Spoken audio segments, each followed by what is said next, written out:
All right, folks. You wanted it and you got it. And by you wanted it, you got me to 450 subs. And I promised you a tier list stream. So here we are. Awkwardly on the third monitor. So if I'm looking in weird directions, you know why. Yeah, we got to 450 subs. And I said I'd do a tier list stream, and we're going to do it. I got a couple that I want to do. I have 3 very short ones that are... Actually, let me put on... Well, actually, I'll hold off on the music for now. I got 3 short ones I want to do. I do have one big one. I don't know how long that one's going to take, but we'll get to that when we get to that. And I have a couple... And we'll have a couple of requests. I don't know when I'll do another one of these. Maybe we'll make it some other goal.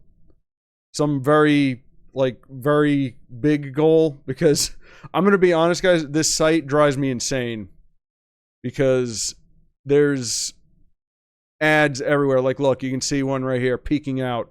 That's why I have it in this resolution. So this site has just become a mess. I mean, if we get... I tell you what, if I make it to Twitch partner, we'll do another tier list stream. That's going to be a long time. All right. Before we begin, if you're watching this on YouTube, please subscribe. I'm trying to get to 500 subscribers. I know the tier list streams are very popular. The tier list uploads, rather, are very popular on YouTube still. If you can get me to 500 subscribers, I have a costume of the VTuber model, and I'll take a picture of myself wearing it, holding a Pepsi and an Optimus Prime action figure, or maybe Pepsimus Prime, for those of you who follow the toy channel recently, as just a way of being efficient. Then we have the goals for the YouTube sub, which I updated. So we got 500 is the pick of the VTuber costume. 550 is Klonoa Beach Volleyball. 600 Super Metroid. 650 is Pac-Man World, which I just purchased the remake of, so I figured I'd move that up. 700 is TMNT for NES. 750 is one that I thought of. It is a Mario Paint art stream where I take requests from chat. I got the idea watching Varg Skeletor do Bob Ross paintings in Mario Paint, so maybe we can do that. Although honestly, I'm trying to reconsider that one, because as you all know, I'm not a very good artist, so I feel like that might not be good. But we'll leave it for now. It's quite a ways off. Then we got 800 Super Mario World, 850 Yoshi's Island, the sequel to Super Mario World, 900 Legend of Zelda NES, 950 Donkey Kong Country, because I have never played Donkey Kong Country. And I've mentioned many times, 1,000 is Undertale. So there you go. This is not set in stone. We could, change it up at some point and, do other things, take requests, etc. But that is the tentative schedule as of right now. All right. Let's begin. Yeah, let's go. So I have a couple tier lists that I found that I want to do, some short ones. And then we'll get to the big one, and the big one comes with a bit of a story, so we'll talk about that when we get there. First of all, we're doing Hello Kitty Island Adventure character tier list. Ooh, the ads are popping off the screen. So we basically ended Hello Kitty Island Adventure not too long ago. Oh, god damn it. What are you doing? How do I make this go away? Look at this. Look at what this site has become. All right. Well, what if I refresh? Can I refresh and that'll make it go away? No. You see why I was so reluctant to do this? Anyway, we're going to do this. Let's get some appropriate music.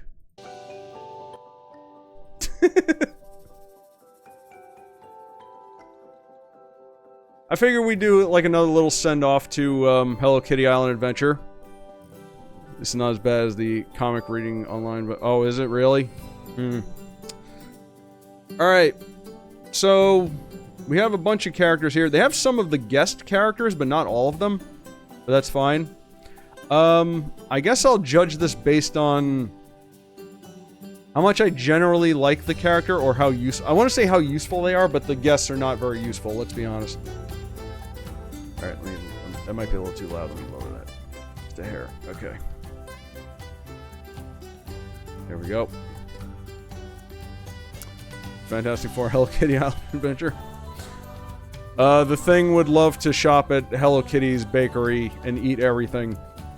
Alright, anyway, we got Hello Kitty herself, whose power lets you gain like 20% extra friendship with people, which was very useful. And, I guess she's just pleasant, so you know what? It's her game, she gets to be an S tier. I have to keep in mind the resolution I have this thing cut off with. So, and then we have Choco Cat. Is the music too loud? Let me know. Then we have Choco Cat, whose ability helps you potentially get an extra item when you craft it, which didn't always work. So, Choco Cat's cool, but because the power didn't work all the time, he's just gonna go in A tier. My Melody, the Workaholic. She also had a very useful power. When she was with you, she got you an extra item when you gave a gift, so that was pretty cool. And that worked also, so you know what, she goes in S tier as well. Superman, Hello Kitty Island Adventure. Superman would enjoy it there, and they would enjoy having Superman. Then we got Kuromi. I forget what her abilities give you. Because I'm going to be honest, like most of these other characters I didn't really use that much. But Kuromi's cool, so I'll give her an A tier. Then we have Pom Pom Purin, the #1 voted favorite Sanrio character globally. Every single country, I think we talked about this in one of the streams, every single country voted Pom Pom Purin as #1.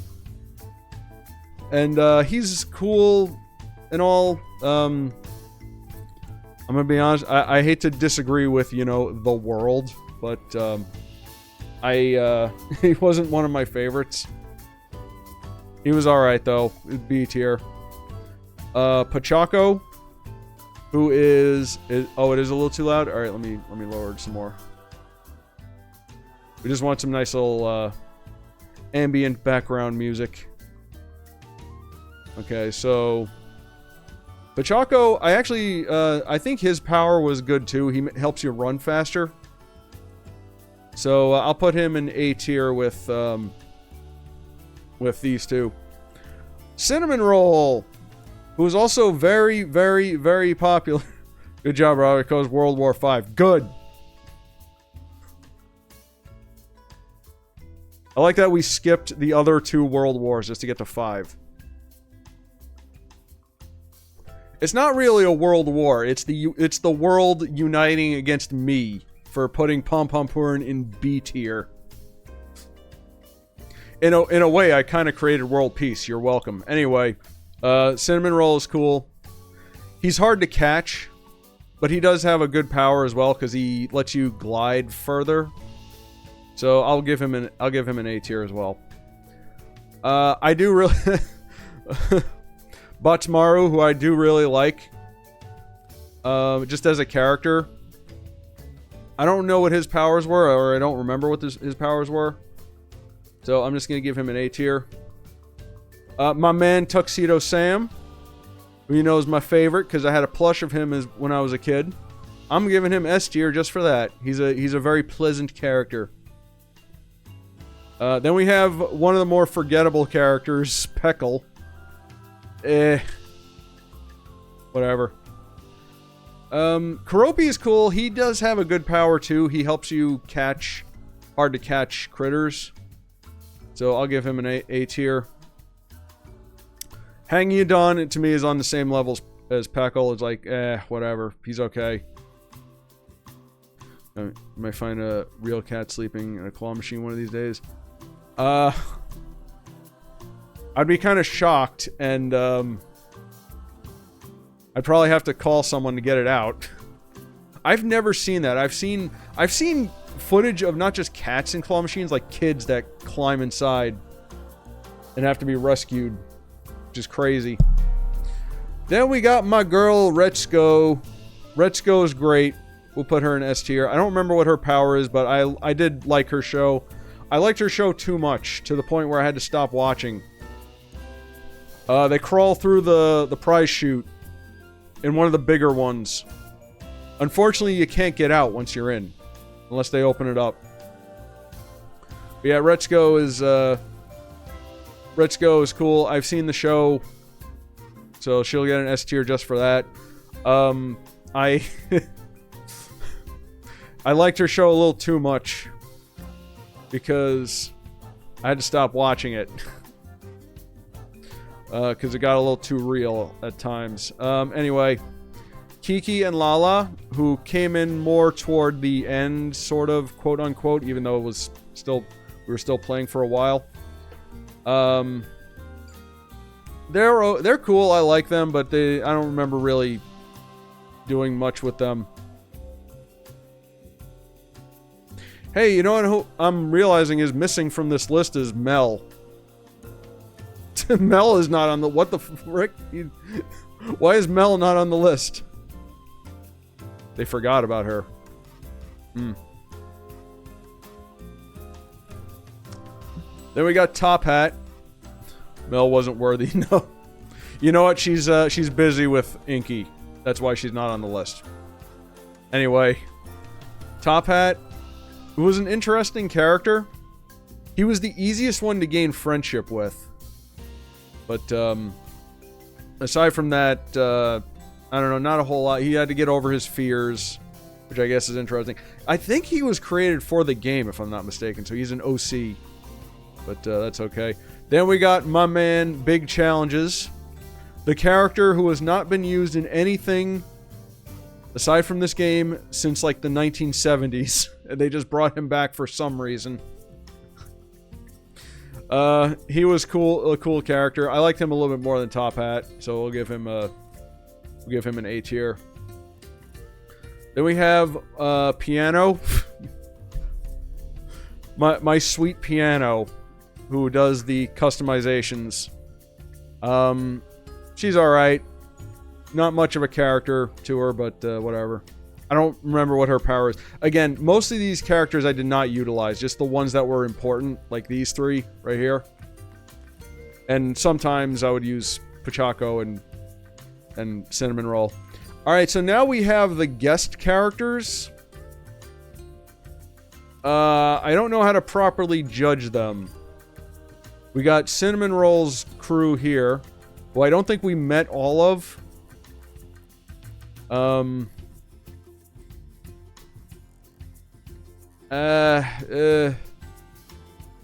the heck do I do with these characters? Can you believe it? No, I can't believe it. Hey, Puppet. I mean, alright, they had that little, like, concert. Even though we didn't meet all of them. So they'll go in there. These three we did not meet at all because they don't travel until October. Actually, that's not true. This one, I think it was this one, showed up. They don't have fan... Yeah, that's true. They only have, like, the basic guests. So this is kind of an incomplete list. So, for some reason, I think it was this one, showed up just randomly one day when I wasn't streaming. I don't know if that was a glitch or what, but he was there. So, I don't know. That being said, I like their designs. These two. So, just for that, I'm going to put them in A tier. And then this guy right here is like Kuromi's sidekick or something. But we never met him. So, yeah. Maybe I should have seen if there was a better list than this one. Then we have, is that Dear Daniel and Mimi, whatever her name is. This is Hello Kitty's boyfriend and her sister.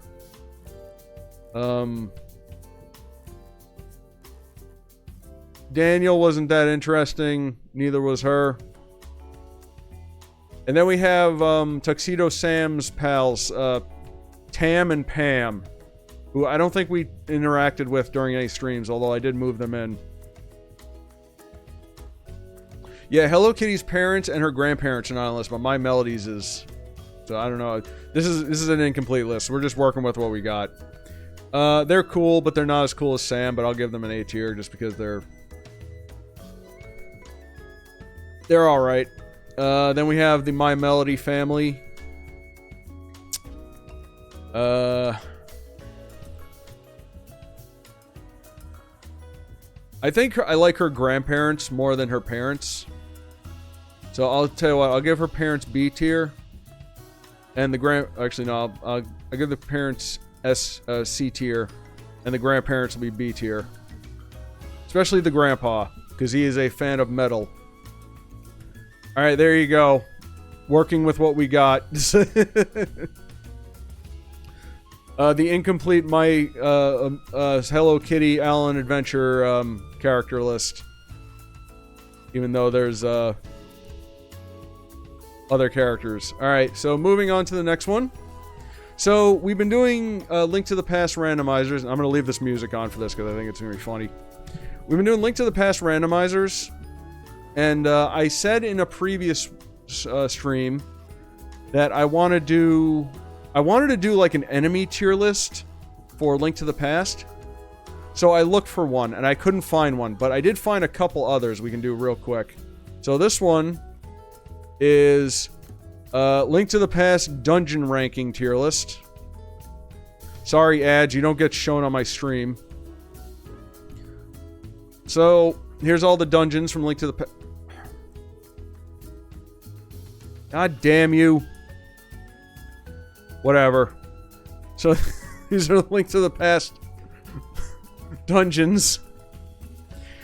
I will rank them based on how frustrating they are.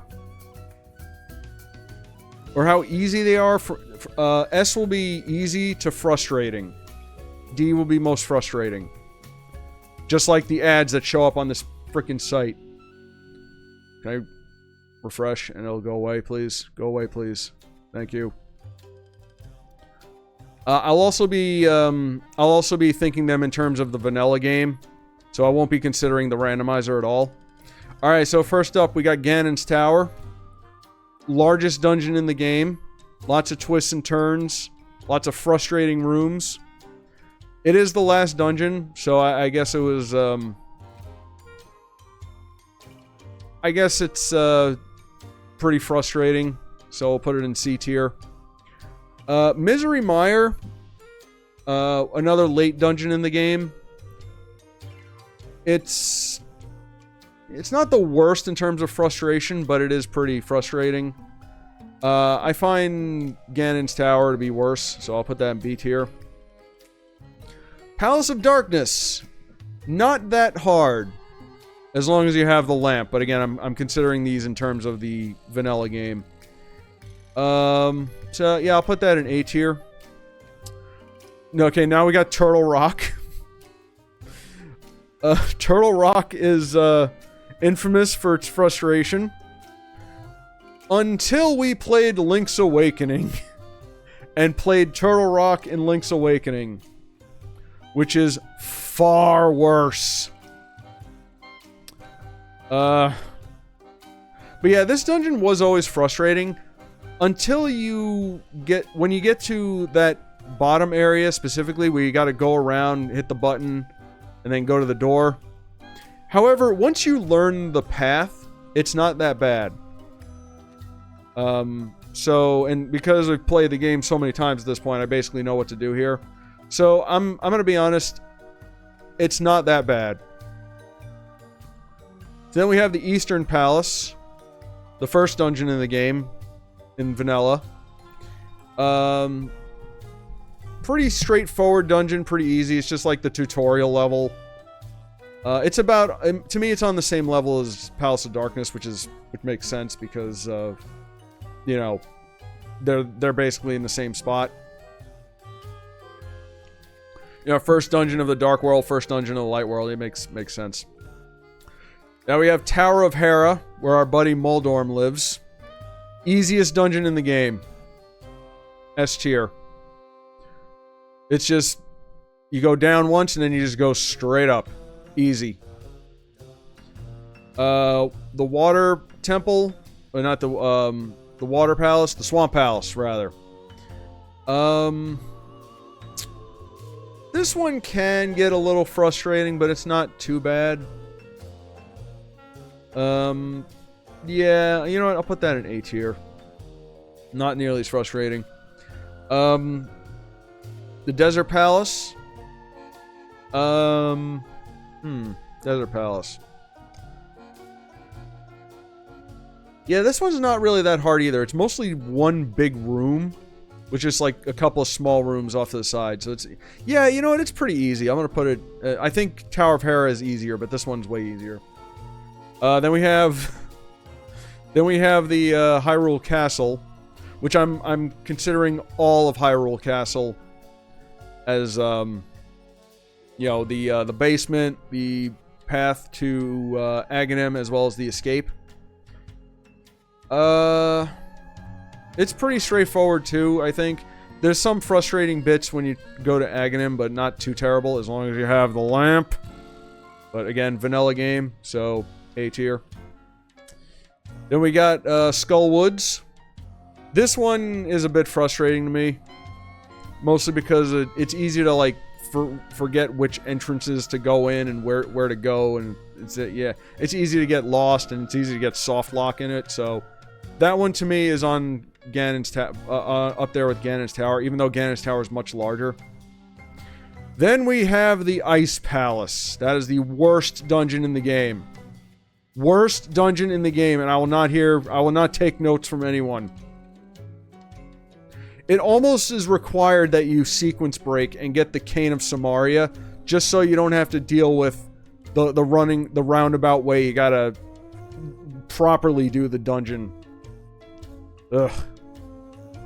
Then we have Thieves Town, Blind's Fortress, or whatever it's called. This one can be a little bit frustrating, like the first 4 rooms, but it's not terrible. It's a little bit more frustrating than these, but it's not the worst dungeon. All right, so there we go. Link to the Past dungeons. I really wish I could have found a like enemy list, but unfortunately I couldn't. Shoot, you know what? I should have looked up Link's Awakening, since we did that recently. Oh well. Get me to Twitch partner, and we'll do another tier list stream, and then I'll do some Link's Awakening ones. Follow me on Twitch and chat. I need people chatting to make that happen. Yeah, to get partner, you got to have 75 people chatting at once. That is a requirement. It's stupid. Anyway, so we have the dungeon list, and the other one that I found for Link's Awakening, or Link to the Past rather, boss list that you can't see because I was forced to cut it off because of the ads. So there they are, all the bosses of... Go away, please. Thank you. So here they are, all the bosses from Link to the Past. I will rank these from easiest to hardest. And again, I will be considering the vanilla game. Alright, so Aghanim, very easy. Especially if you know what to do. So he gets S tier. Argus is... He's easy, but he takes a little bit longer. So he'll get an A tier. Armos Knights, they can be a little bit intimidating because there's 6 of them. But all you gotta do is just pepper them with arrows. And you're good. So, yeah, they're pretty easy. I'll put them in S tier with Aghanim. Again, this is easy to hardest. Then we got the man himself, Ganon. Ganon is probably the most complex fight of any of these characters. Because you gotta use the sword. And then you gotta go through phases. And then you got to turn the lamps back on, and then you got to hit him with the arrows. Yeah, he's the most complex, so he's not that easy, and he does a lot of damage. So yeah, I'll put him in C tier for frustration. Then we have King Helmasaur, first boss of the Dark World. Yeah, he's kind of on the same level as Argus in terms of, like, you just gotta... It takes a long time to beat him. Not because it's hard, it's just the things you gotta do.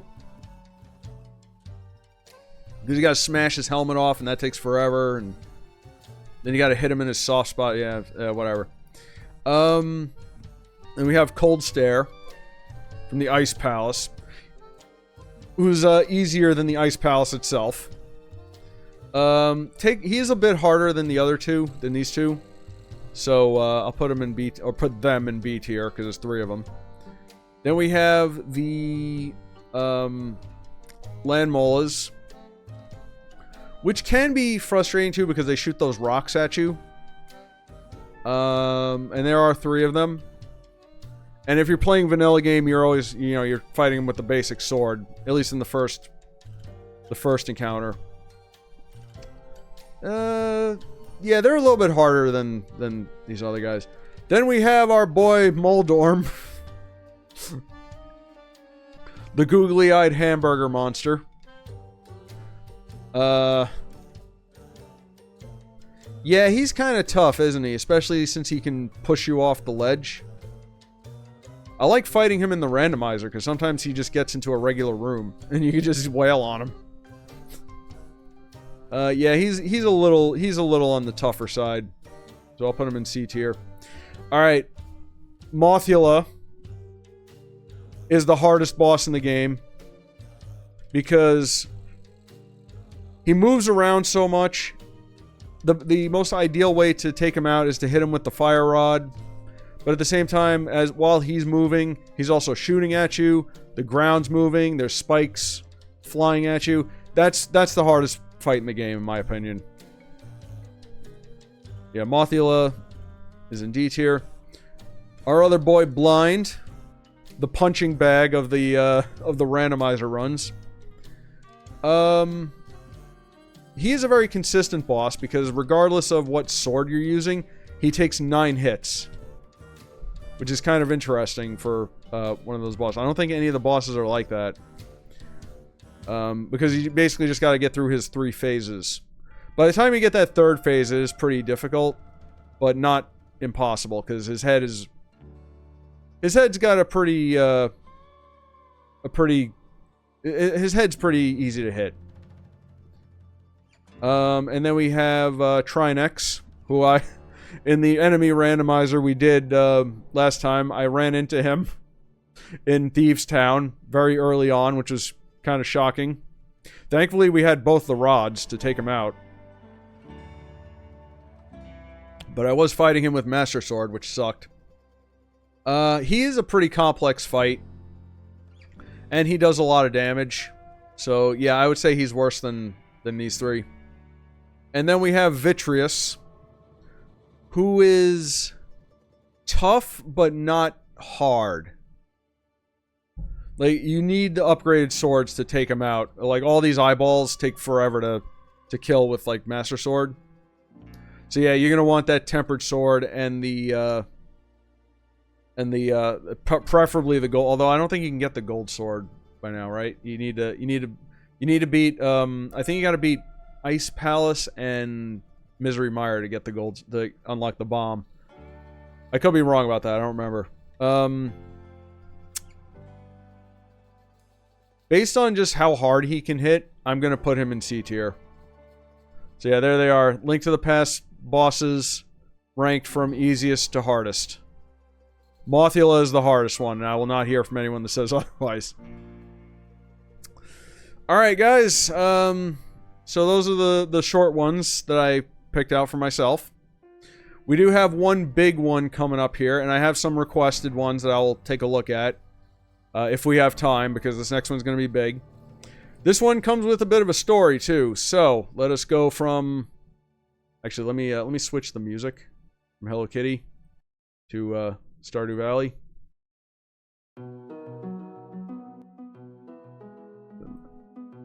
Stuff that I know will not get claimed.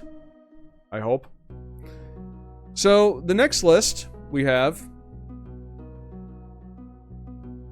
cartoons from the 50s, 60s, and 70s. So, the story behind this is when we did the last tier list stream, I did 80s cartoons. And by then we had done cartoons from the 80s all the way through the 2010s. And we'll do the 2020s when the 2020s end. Like maybe by then I'll be partner on Twitch. But anyway, so the funny story is I mentioned during that stream, like we did all those decades. The only where to go is backwards. So I was hoping to find like a list of 70s cartoons. And the person that I forget your name, I'm sorry. The person that made the 80s tier list actually commented on the video and said, "I made you a 50s, 60s, and 70s cartoon tier list." I'm like, "Oh, cool. Thank you." And I've been sitting on this all this time. Sorry it took me so long to get here. But as you can see, it's a big one. Yep. Mostly Hanna-Barbera, which makes sense because they kind of ruled this era of cartoons. A lot of stuff on here that Now, that being said, there are a lot of other things on here that I either don't know or only are familiar with by name or reputation. So, never seen is this one right here is gonna fill up. So, oh boy. Also, some of these are tiny, so I'm gonna have to like lean in to look. Well,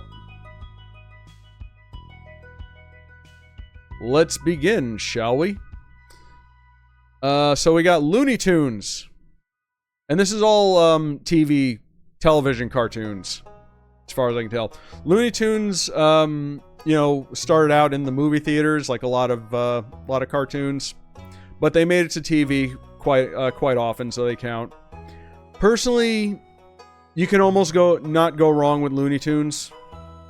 That's S tier. Especially during the 50s and 60s. The 70s is kind of a dry spell for Looney Tunes in terms of quality. But I've been meaning to do a cartoon clip show about that, actually. But yeah, that's a whole thing. Coloring done on Looney Tunes TV area. Really? I mean, yeah, TVs back then were not the best resolution, obviously, so everything's kind of washed out. Anyway, we have Cleveland. I don't know what this is. Never seen it. So this is Lucky and Pepito. This one I know of. It's like a cowboy and his friend who is Mexican. I heard this one's like a very bad. It's bad. Yeah. I hear this one has not very sensitive. Then again, think of the era this is. It's you know, that was pretty standard. Super. It is okay. Well, I've never seen it, so it's gonna go in here. Powwow. Speaking of which, I don't know what this is. So we're gonna put that in never seen. Captain Sailor Bird. This one I know vaguely of. It's like a pirate who's a parrot pirate. Never seen it. This list might go faster than I thought. Aesop and Son. I believe this is from Rocky and Bullwinkle, yeah? This is when they did the like Aesop's tales. Now I'm trying to remember Rocky and Bullwinkle. I mean, I do like Rocky and Bullwinkle, but I guess it's not as remembered as Rocky and Bullwinkle. We'll put it in the middle. Then we got Augie Doggy and Doggy Daddy. Ha-cha-cha-cha-cha. That's my boy who said that. I liked them. I liked these two. Now, here's the thing about Hanna-Barbera is that they had a formula, and man, oh man, did they stick with that formula. And you will see that going, like, over and over again. I mean, yeah, but it's kind of endearing that it's like a father and son duo. So I guess that elevates it a little bit. And he's a parody of Jimmy Durante. You might know me as that big-nosed fella what sometimes appeared in the old Bugs Bunny cartoons. Ha-cha-cha-cha, ask your parents. Actually, ask your grandparents. Better yet, ask your great-grandparents if they're still around. That dude, by the way, had a legitimately huge nose. I remember looking up a picture of him, like, it is comedically huge. But he seemed like a cool guy. Ask any historians. You know what? Just build a time machine. Anyway, Bozo the Clown. I know Bozo the Clown. I've never seen his show. So, yeah. What the hell is this? Captain Pugwash.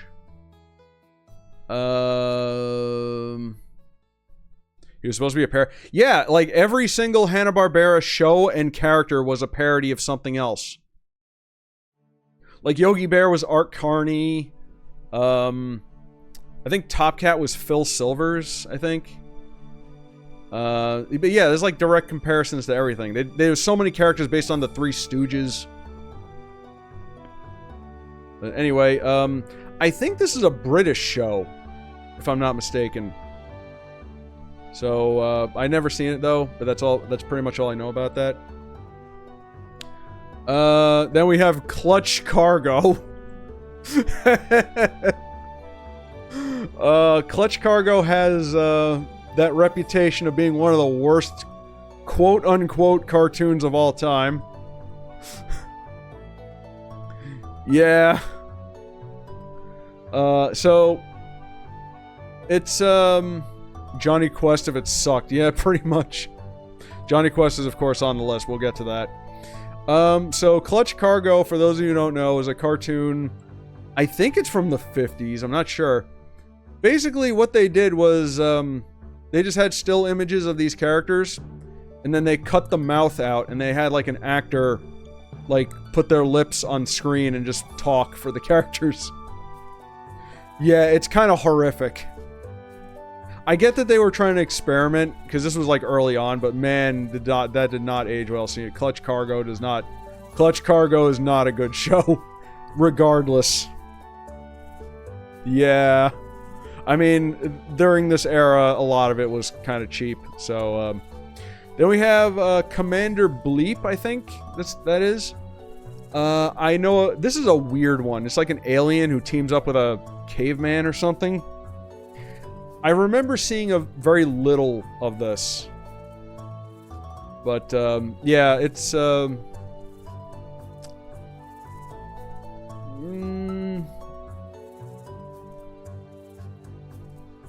Alien came in the Flintstones.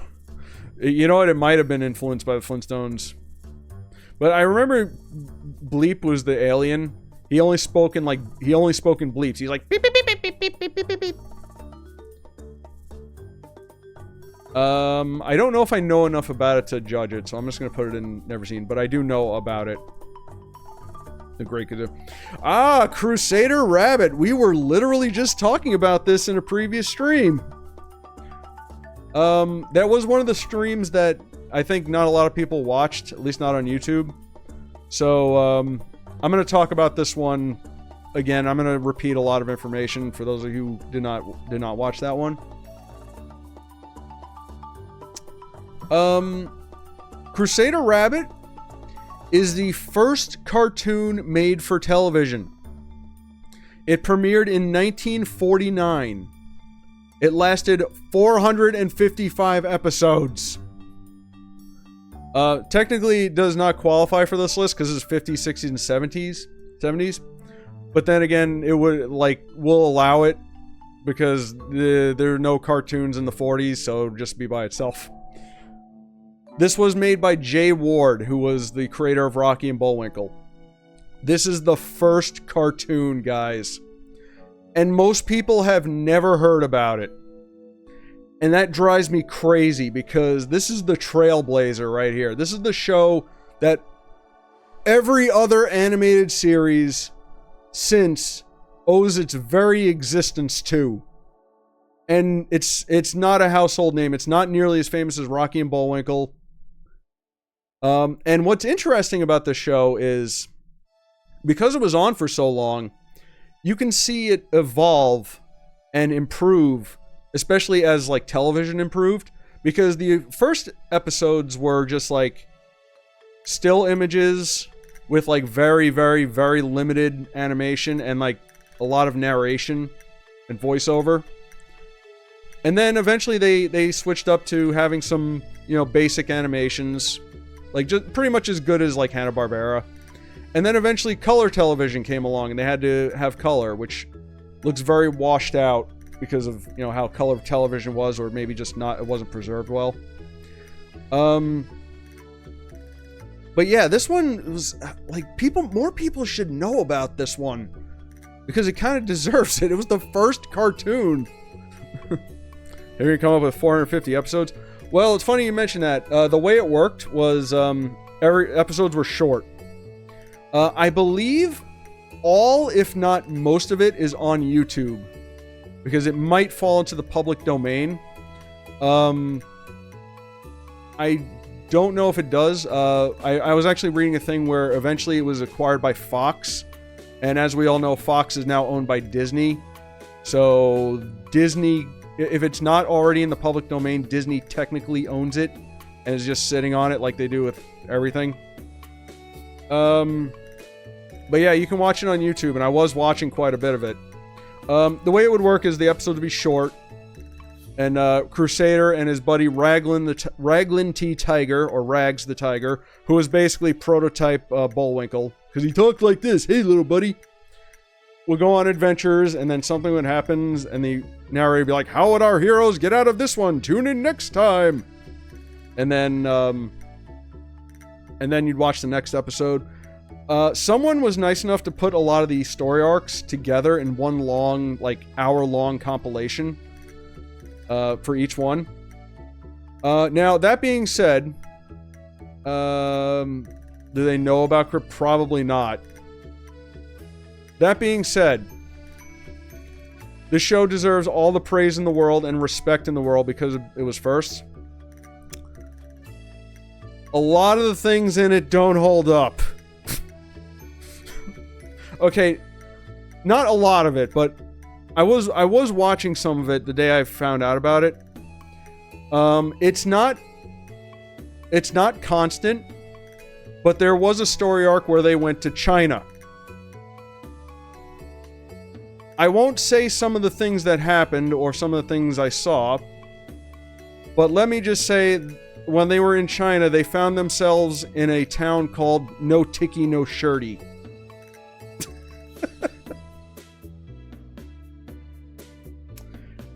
So yeah.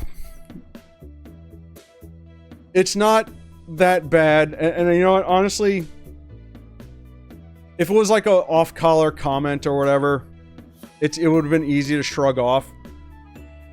But this was like an hour-long story arc. Not every episode's like, sometimes they go against pirates, sometimes they go against like cowboys and like, you know, a lot of standard stuff. That one story arc was kind of rough to get through. But anyway, listen, I have nothing but the utmost respect for this show. And again, I feel like it does deserve to be more well known, but I have to dock it a point for not holding up that well. in terms of content, not necessarily animation or whatever. But yeah, sorry, Crusader, we love you, but well, you know what? Technically, Looney Tunes have done the same thing a couple times, but that's been kind of buried. But whatever. Looney Tunes has evolved. Crusader Rabbit has yet to make a comeback. Anyway, moving on. Felix the Cat. I love Felix the Cat. I think he's one of the oldest cartoon characters who got his start in movie theaters and then eventually made his way to TV. The Magic Bag of Tricks. Yep. And then they had that wacky movie in the 80s that baffles me to this day. I like Felix the Cat. He's not always my go-to, but he's another one I do have a lot of respect for. If Crusader Rabbit movie were to be made, though, imagine Ryan Reynolds as the voice. It's funny because Crusader was voiced by a lady, and he kind of, it wasn't June Foray, but it kind of sounded like Rocky. His voice was a little bit more gruff. He kind of sounded like this. Honestly, I mentioned in my last time I ranted about this. People ask me sometimes, like, if you were given a show to remake, what would you make? I think I have my answer. I want this show to be respected more. We would not be here if it wasn't for Crusader Rabbit and Jay Ward taking a chance. There's actually a book written about it. I've been meaning to read it. Anyway, we have, what is this? Fractured Fairy Tales. Was this also, Lucille Bliss, yeah. Was this also, Rocky and Bullwinkle? Yeah. Some of these, okay, so a lot of these shows were, like, together as, like, blocks, or just, like hour-long compilation, half-hour, hour-long compilations. So some of these aren't necessarily like standalone. I can feel it. Yeah. Then we have, what is this? Fun Day Funnies. Don't know what that is. I do know Gumby. I love Gumby. Early Gumby episodes are kind of freaky though. Like, I don't know, something about the tone. Like, there's ones where, like, he gets invaded by aliens, and it's kind of weird. There was oh man, I remember an old episode of Gumby where he like, went to the moon. And the whole tone of it was creepy. But eventually they kind of, like, got away from a lot of that. But yeah, Gumby's iconic.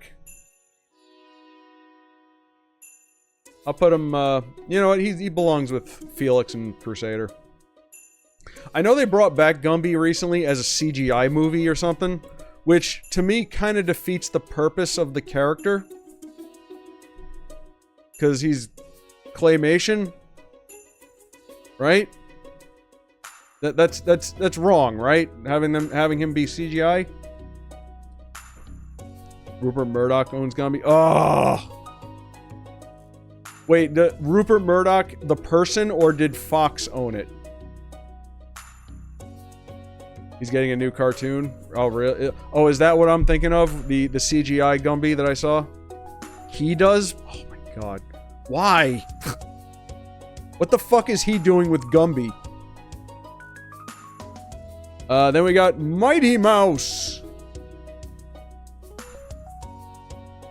He looks 2D. Oh, that's even worse.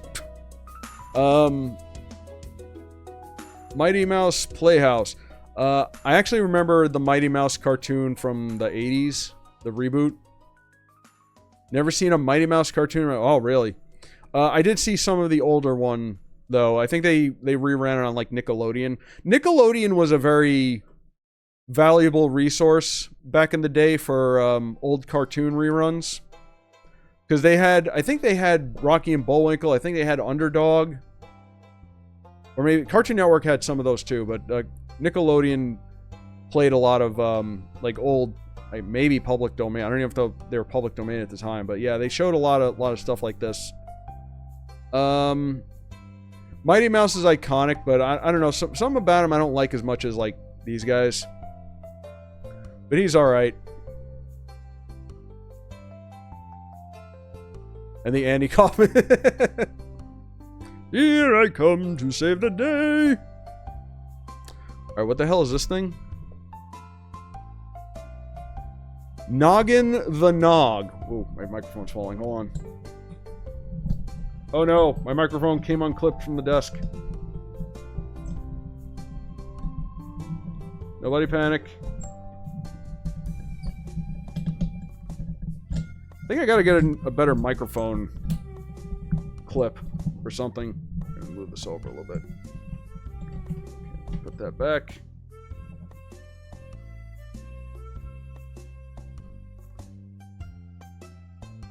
It says Nog. I think it says Nog. Anyway, I don't know what it is, so it's gonna go in never seen.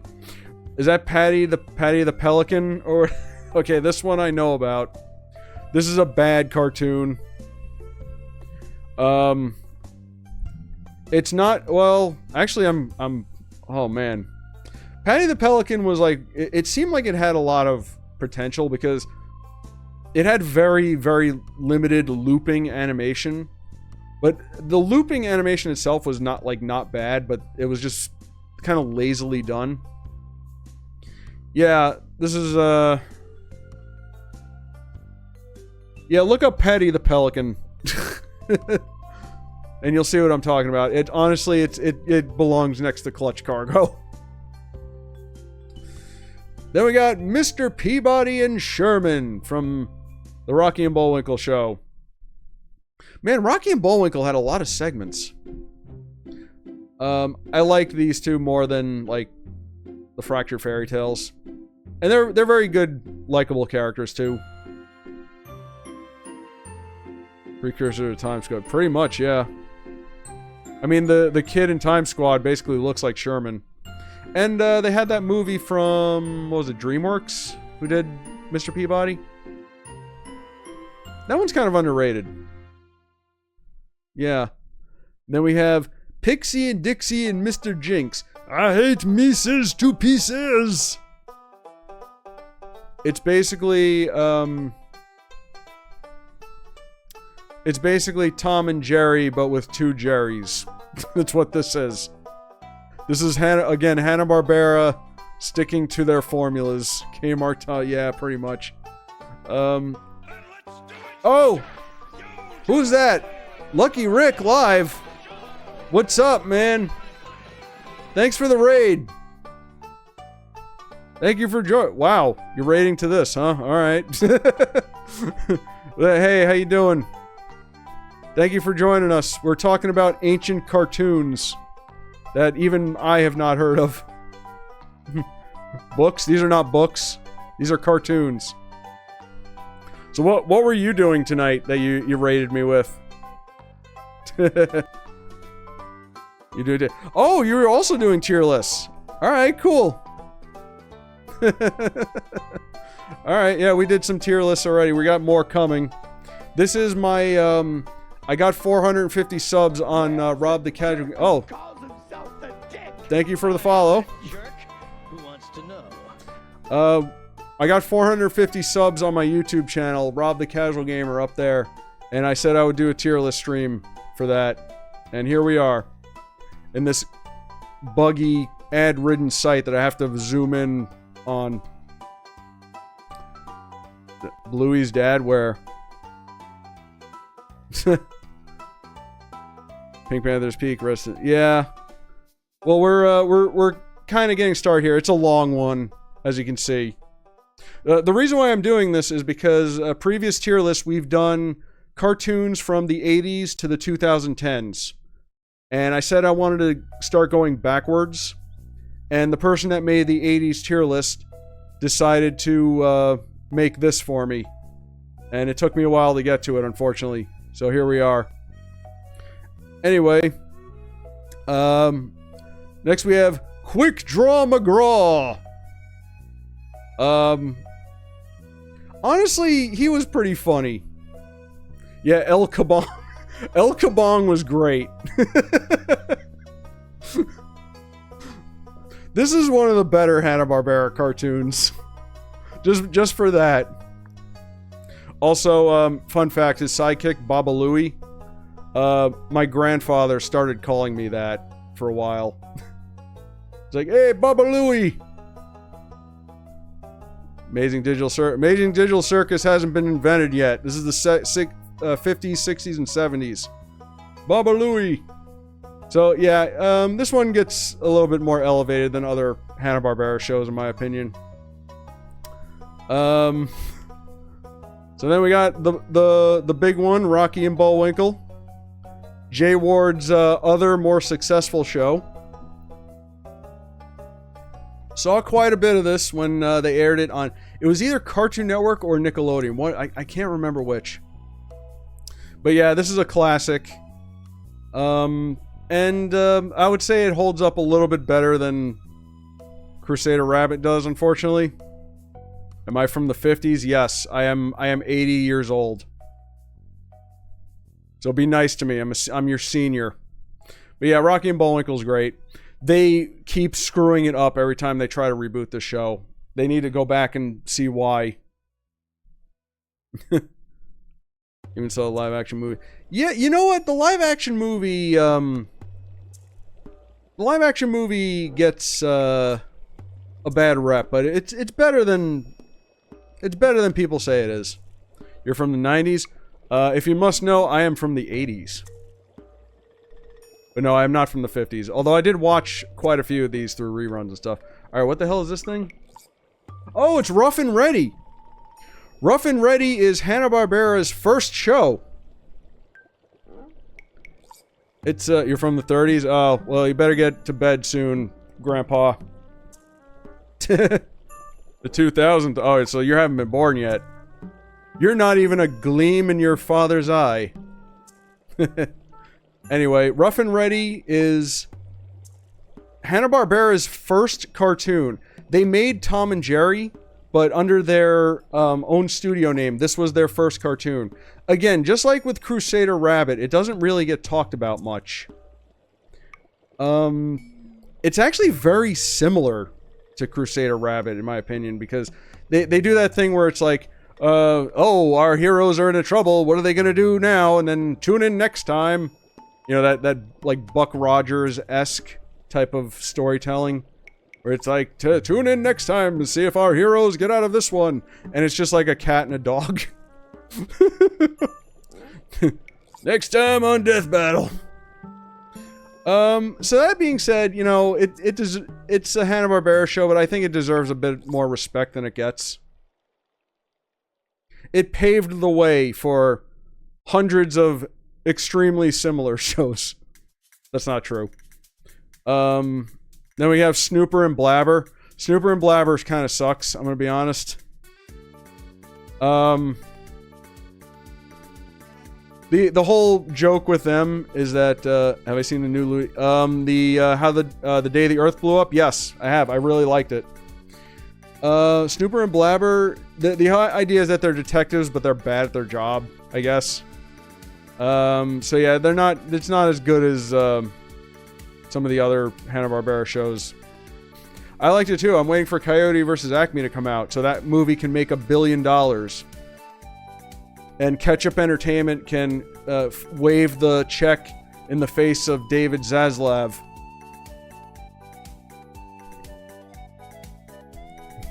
Don't see Evangelion. It's not.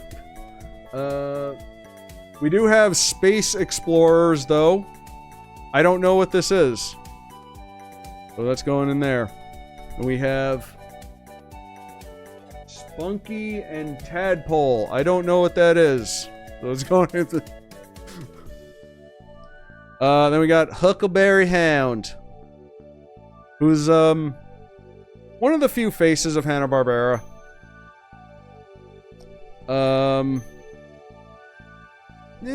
Huckleberry Hound's okay. He's very laid back, and I appreciate that. Yeah, technically, yeah, Huckleberry Hound came first. And then Yogi Bear kind of spun off of that, and then Yogi Bear somehow gained more popularity. Although, Huckleberry is still pretty popular. And we have Tom Terrific. He's probably not that terrific because I ain't never heard of him. What is this? Winky Dink and You. Don't know them. He looks like Bluey's dad. He could be Bluey's grandpa. Based on how old he is. Then we have Woody Woodpecker. Who is absolutely great. High energy. Voiced by Mel Blanc. The earlier version of Woody Woodpecker I never liked the design of, but like when they got to like this design, I think it really yeah, everybody knows Woody Woodpecker. Woody Woodpecker is still relevant because he's very popular in Latin America. He got a movie a couple of years ago, which is terrible from what I understand. All right. Yeah, Woody Woodpecker I think deserves to be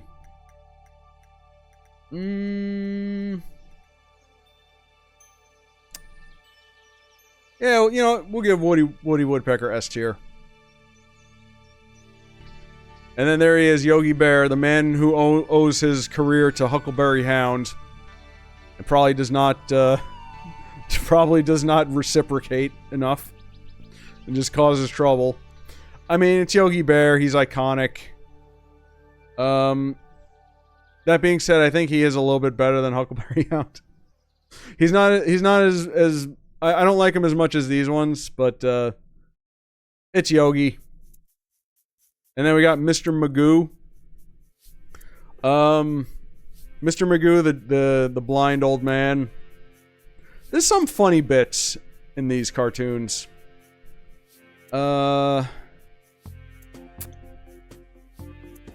Yeah, I mean, I like the creativity with him, like getting in weird situations because he can't see.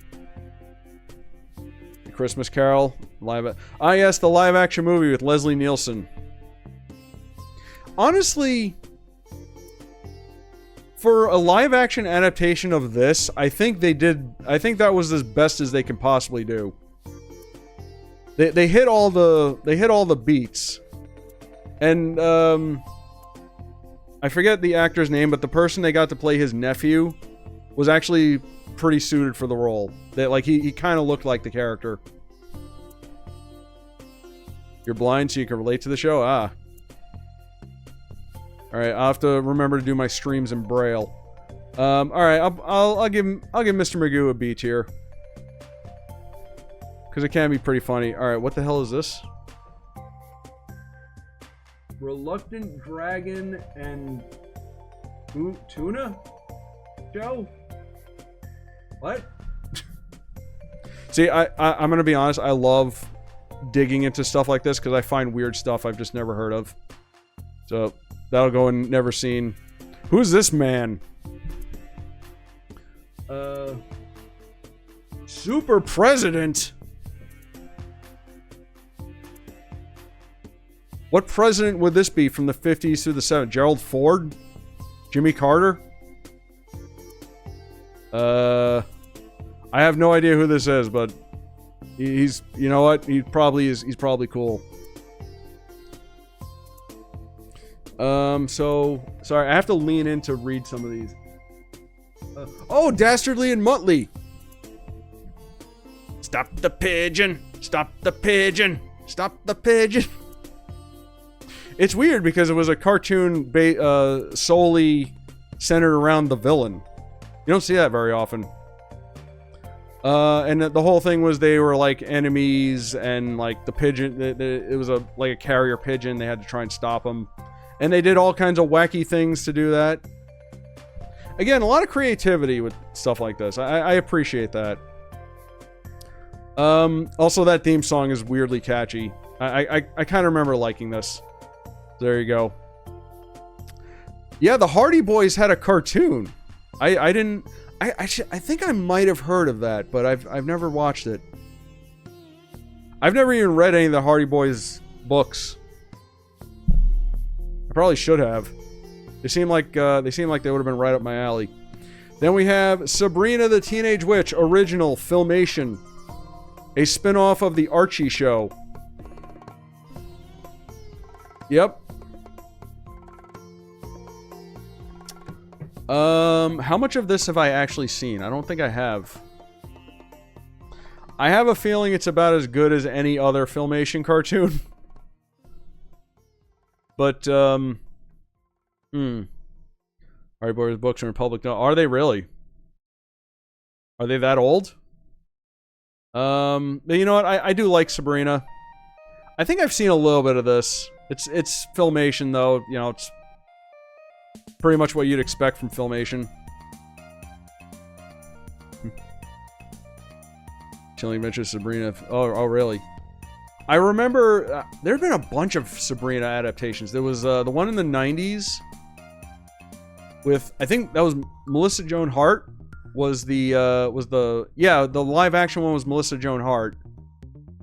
And then I think there was a cartoon also. And then there was a CGI cartoon from in like the 2010s or something. And they keep bringing Sabrina back. What the fuck is a Scooby-Doo? Is this yeah, that's the original Scooby-Doo, Where Are You? The show that they made because apparently Johnny Quest was too violent and people were complaining. Seriously, that's what happened. And then it became one of the most beloved cartoon franchises of all time. Still going to this day, which is amazing to me. Original Scooby-Doo, I gotta say, probably in the S tier. It's not the best Scooby-Doo, obviously, but it kind of started the whole franchise. Well, Zaslav doesn't know shit about shit. Yeah, Mystery Inc. was the best Scooby-Doo. And most of the other ones were good too. I think there was only like a handful that weren't good. Like that one where Shaggy, what was it? Where Shaggy like inherited a fortune or something. That one was kind of lame. The one that looked like Family Guy was kind of meh.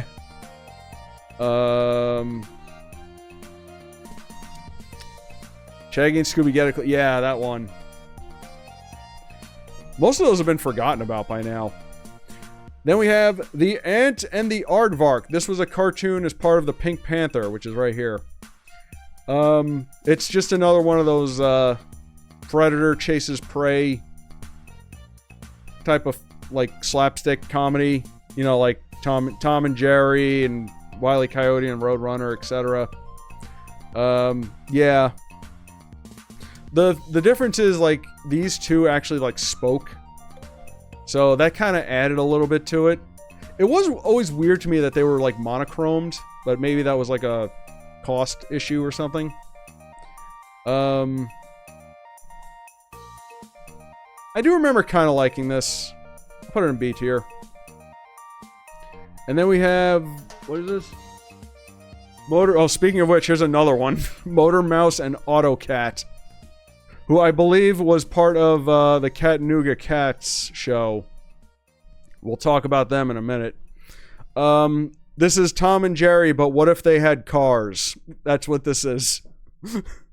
Well, motorcycles rather. But yeah, it's you know, it's the same. Hanna-Barbera sticking to that formula that they love.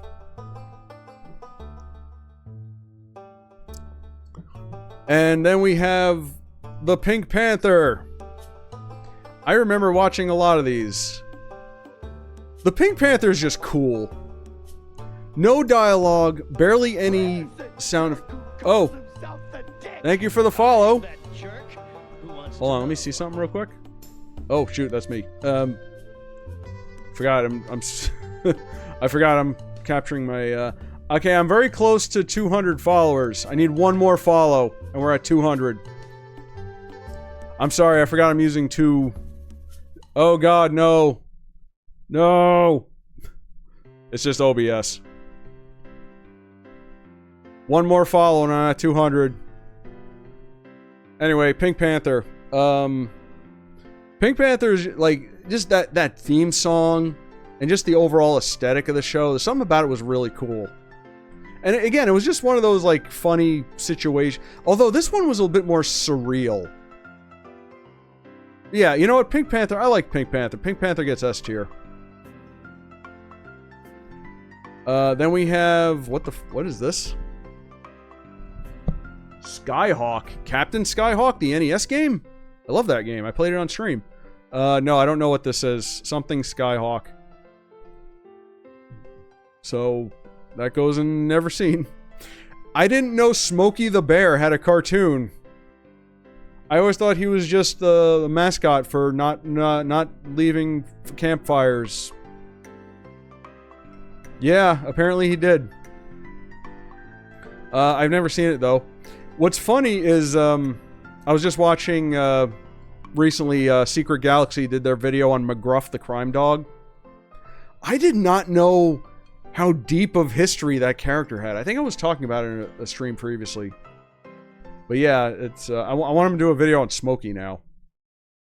We need an action figure set of Smokey, McGruff, and Woodsy the Owl. Yes, the Three Musketeers. This was part of the Banana Splits.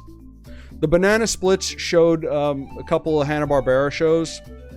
There was this. There was Arabian Nights, which was right here.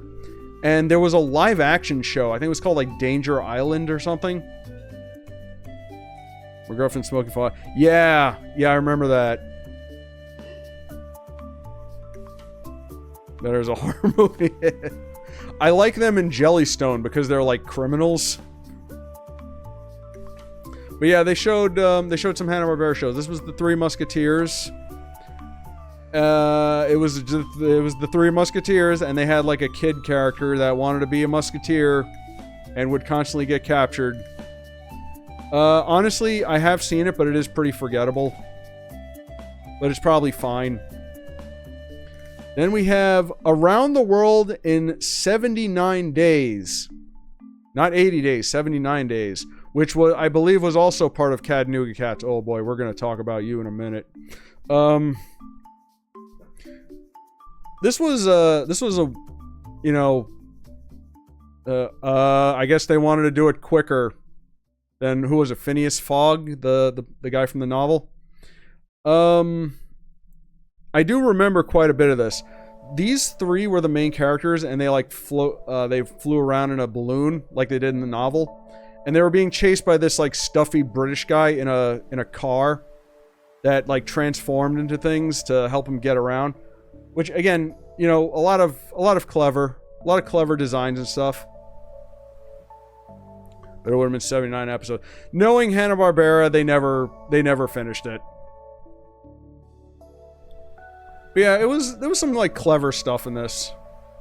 So I'll yeah, it is kind of forgettable though, but I'll give it a C tier. Then we have my boys, the Chattanooga Cats. Oh boy. So I remember watching this like once or twice on Cartoon Network, and they didn't show it a lot. But not too long ago, I did like I was on a weird like Hanna-Barbera kick, and I rewatched this show. It's very standard Hanna-Barbera. It's like they're a band and they're supposed to be like hippies, and they're in their van and they go in to play a groovy show, and then they run into a witch or a leprechaun or a pirate, and then hilarity ensued. That being said, they had music video segments on the show, and I actually like those a lot more. They're very like groovy, trippy, psychedelic 60s type of like feel-good songs. Not all of them are good, but there's a couple of like really catchy ones. So yeah, I'm kind of like weirdly fixated on these characters. I don't know why. That being said, 79 days had 17 episodes. Oh, that's pathetic. Boo.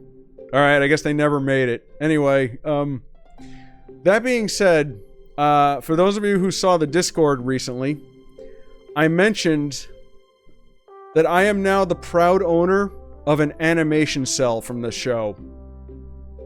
Yeah, I actually saw one for sale, It was surprisingly cheap.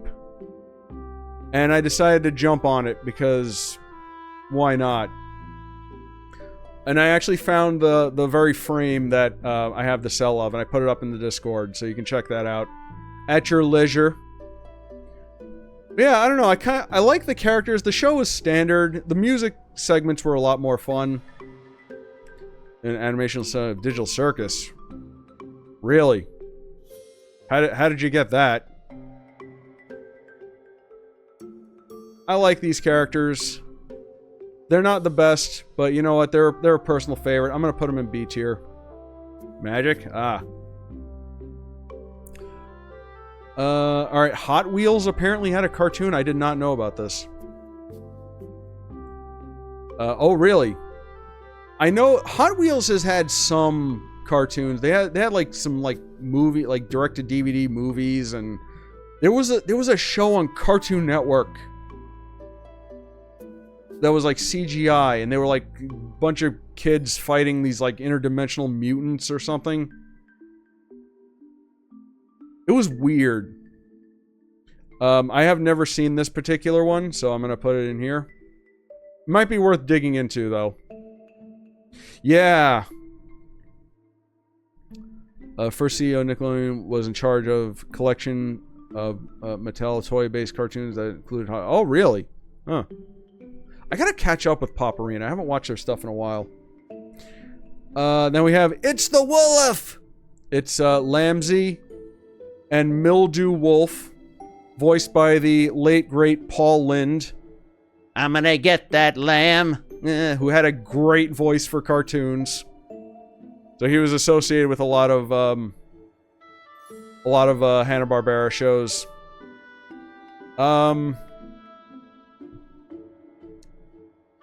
It's not clear. No, we did a 90s tier list a long time ago. This is 50s, 60s, and 70s.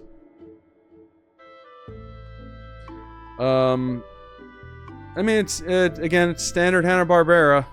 Hanna-Barbera sometimes is hard to rank because it's like, yeah, it's this again. It's cat and mouse again. Look, there's two of them right here.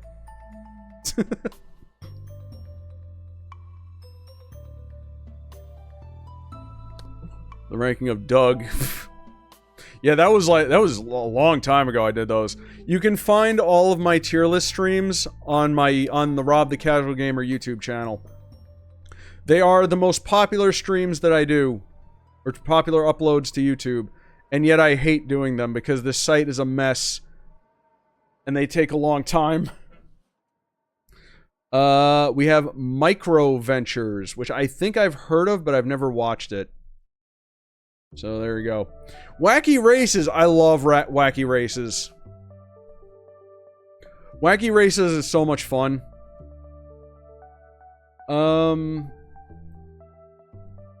Wacky, you think it's S tier? You know what? I'll be nice. I'll put it in A tier. Wacky Races is a lot of fun.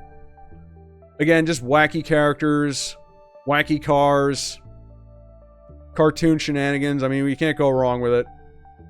I think they tried to bring that back a couple of years ago, and it didn't, like, stick. Oh, well. Now we have Arabian Nights. This was the other Hanna-Barbera cartoon from the Banana Splits. This one I remember a lot more than the Three Musketeers. They were like a group of, they had like, no, it's not Shazam. This was something else. They were like, they each had like superpowers. Like this guy was super strong. This guy right here, which you can barely see, he can like turn into animals. And they flew around on a magic carpet fighting bad guys. This one I actually remember liking more than the Three Musketeers. So you know what? I'm gonna put it. I'll put that above Three Musketeers. The Archie Show with the psychedelic, seizure-inducing intro. Billboard, yeah, sugar, sugar. Da, da, da, da, da, da, honey, honey. Yep, that's where this came from. Archie is very iconic. I've never really watched a lot of Archie or read any of the comics, but he is a very he's a very iconic character. So I'll give the property the respect it deserves. But I've not really watched a whole lot of it. But I do like the characters. And then we have, I believe this is the Filmation Batman and Robin show. Homer Simpson sang the song. Yep. That song lasted quite a while outside of the original context. This is the yeah, I've seen a few episodes of this. Remember, I've also heard about Archie thanks to Death Battle. Really? Wait, was Archie in what Death Battle was Archie in? I don't remember that. So this is the Filmation, I believe this is the Filmation Batman and Robin. It's about on the level of like the Adam West show. I remember enjoying it. So we can go put it in the middle of the road. Archie, oh right.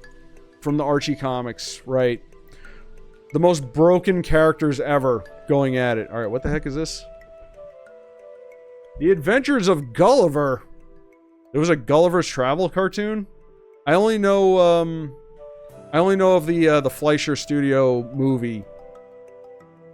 I really like that one. This one I've not seen though. Fantastic Voyage, the animated series. Yes, for those of you who don't know, Fantastic Voyage, the movie from, what was it, like the 50s or 60s, where they shrink down and pilot a submarine through a guy's body, had an animated series. Yes, this was, I believe, Filmation. It was the 50s movie, okay. So, this one was kind of weird. Weirder than you might think. Because they didn't, I don't think they traveled through like a human body. They just like, they had a ship that shrank. And they like went places. Yeah, like the Magic School Bus. And it wasn't, I don't think it was the same characters from the movie. Because one of the characters, and I'm not making this up, was an Indian man who had magical powers. Who was a part of this crew for some reason. James Cameron wanted... Oh, you know what? He should. I don't know if it was racist, though.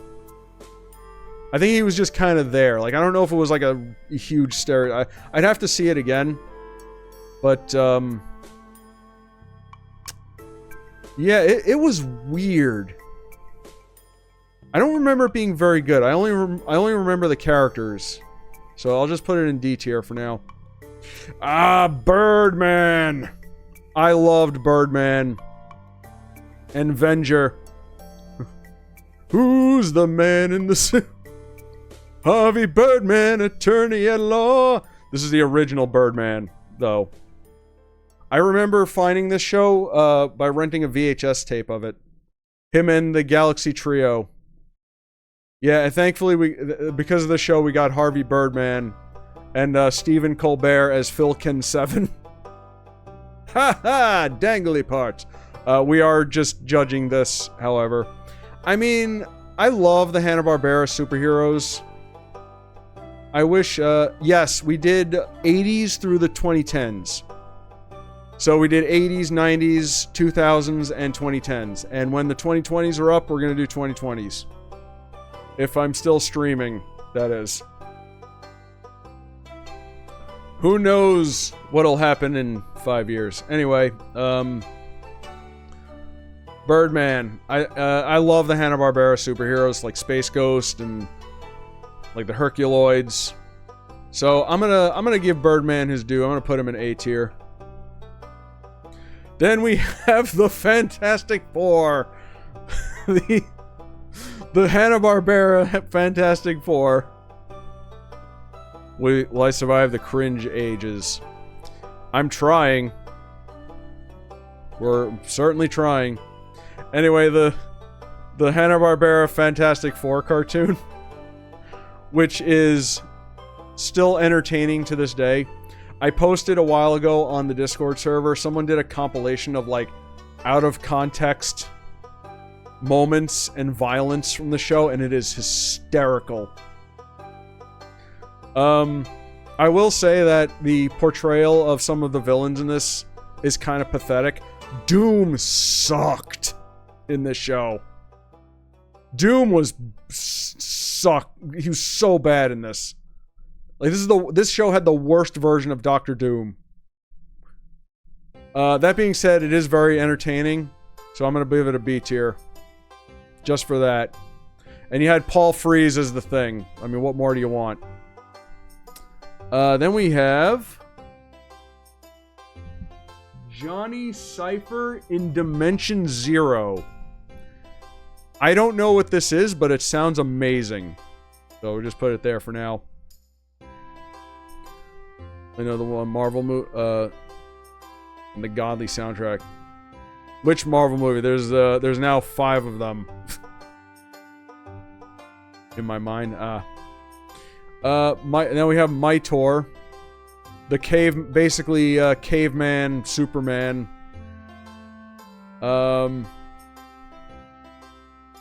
First episode, a great school. Yeah, it did. Mytor is great. Again, I love the Hanna-Barbera superheroes. Yeah, he was the judge. Dingle. But Mytor, the actual character, is really cool. I like that they brought him back kind of in the Future Quest comic series, but they made him kind of a legacy character. Like, whoever holds the club gets to be him. Yeah. Mytor is cool. I'm gonna put him with Harvey Birdman. I mean, just regular Birdman.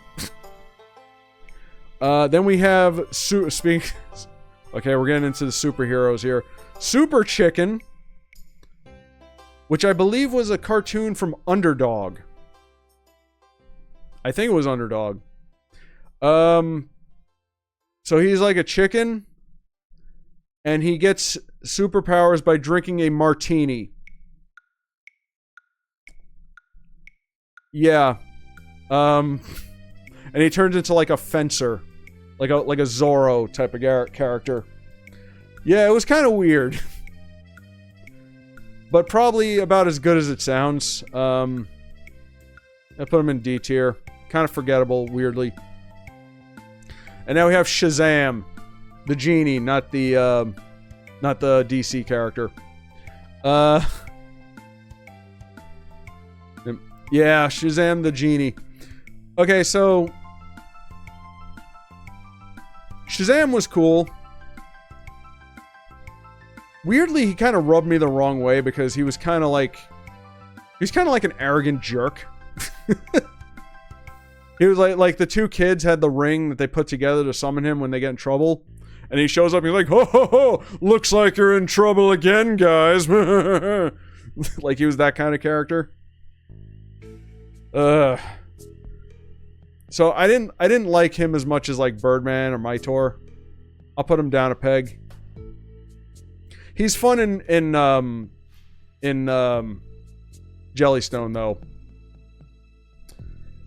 And then we have Spider-Man, the original Spider-Man cartoon. The Ralph Bakshi one. Or the one that was taken over by Ralph Bakshi. Which he got arrested for because yeah, it's a whole story.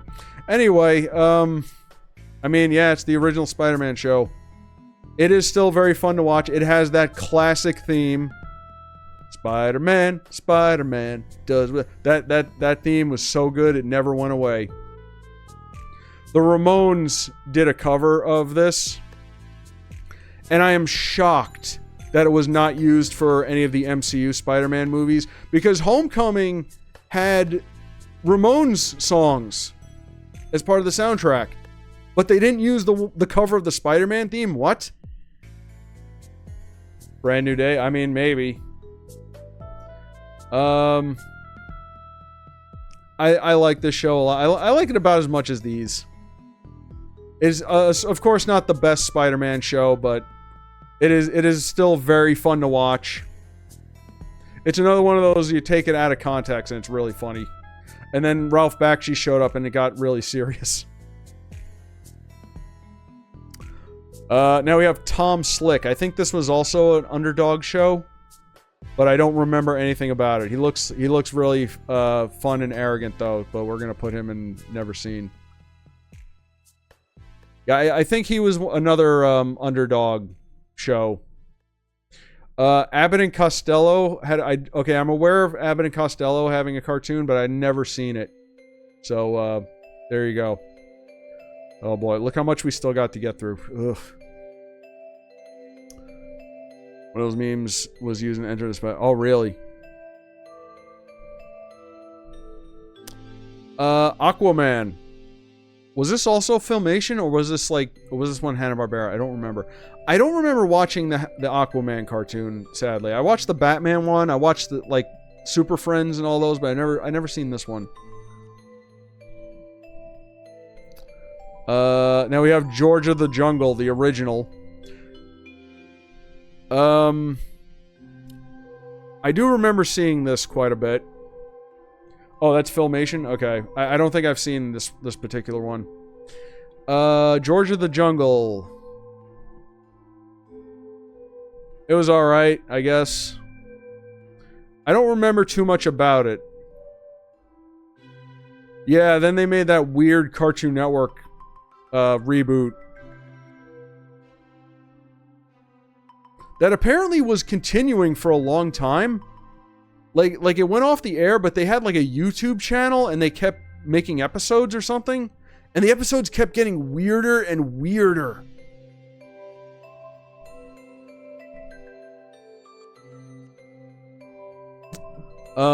Anyway, the Herculoids, my favorite of the one of my favorite Hanna-Barbera cartoons. Herculoids to me is S tier. I love this show. I don't really know what else to say about it. They got they're on a savage planet. They got their big animal friends.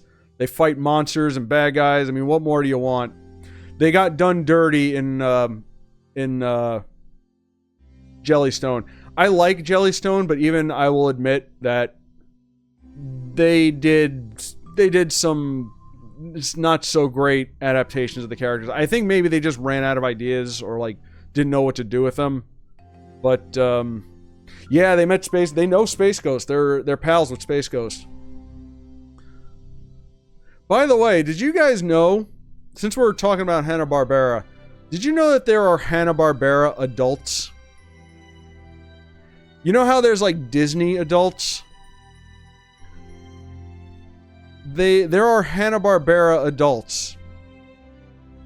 And they are some of the pickiest, closed-minded fan bases I have ever encountered. They do not like any Hanna-Barbera show that is not the original. They do not like any other version of Scooby-Doo other than the first one. So yeah, and they despise Jellystone. They fucking hate Jellystone with a passion. They don't even like the 90s Secret Squirrel. What? I like original Secret Squirrel. He's one of my favorites. Is he on this list? He probably is somewhere. But the 90s one was really good. Jess Harnell is so good. I mean, Secret Squirrel, I believe, was voiced by Mel Blanc, who's the king. But Jess Harnell did so good in that show. Plus, they added all those new characters. I wanted them to do more of that.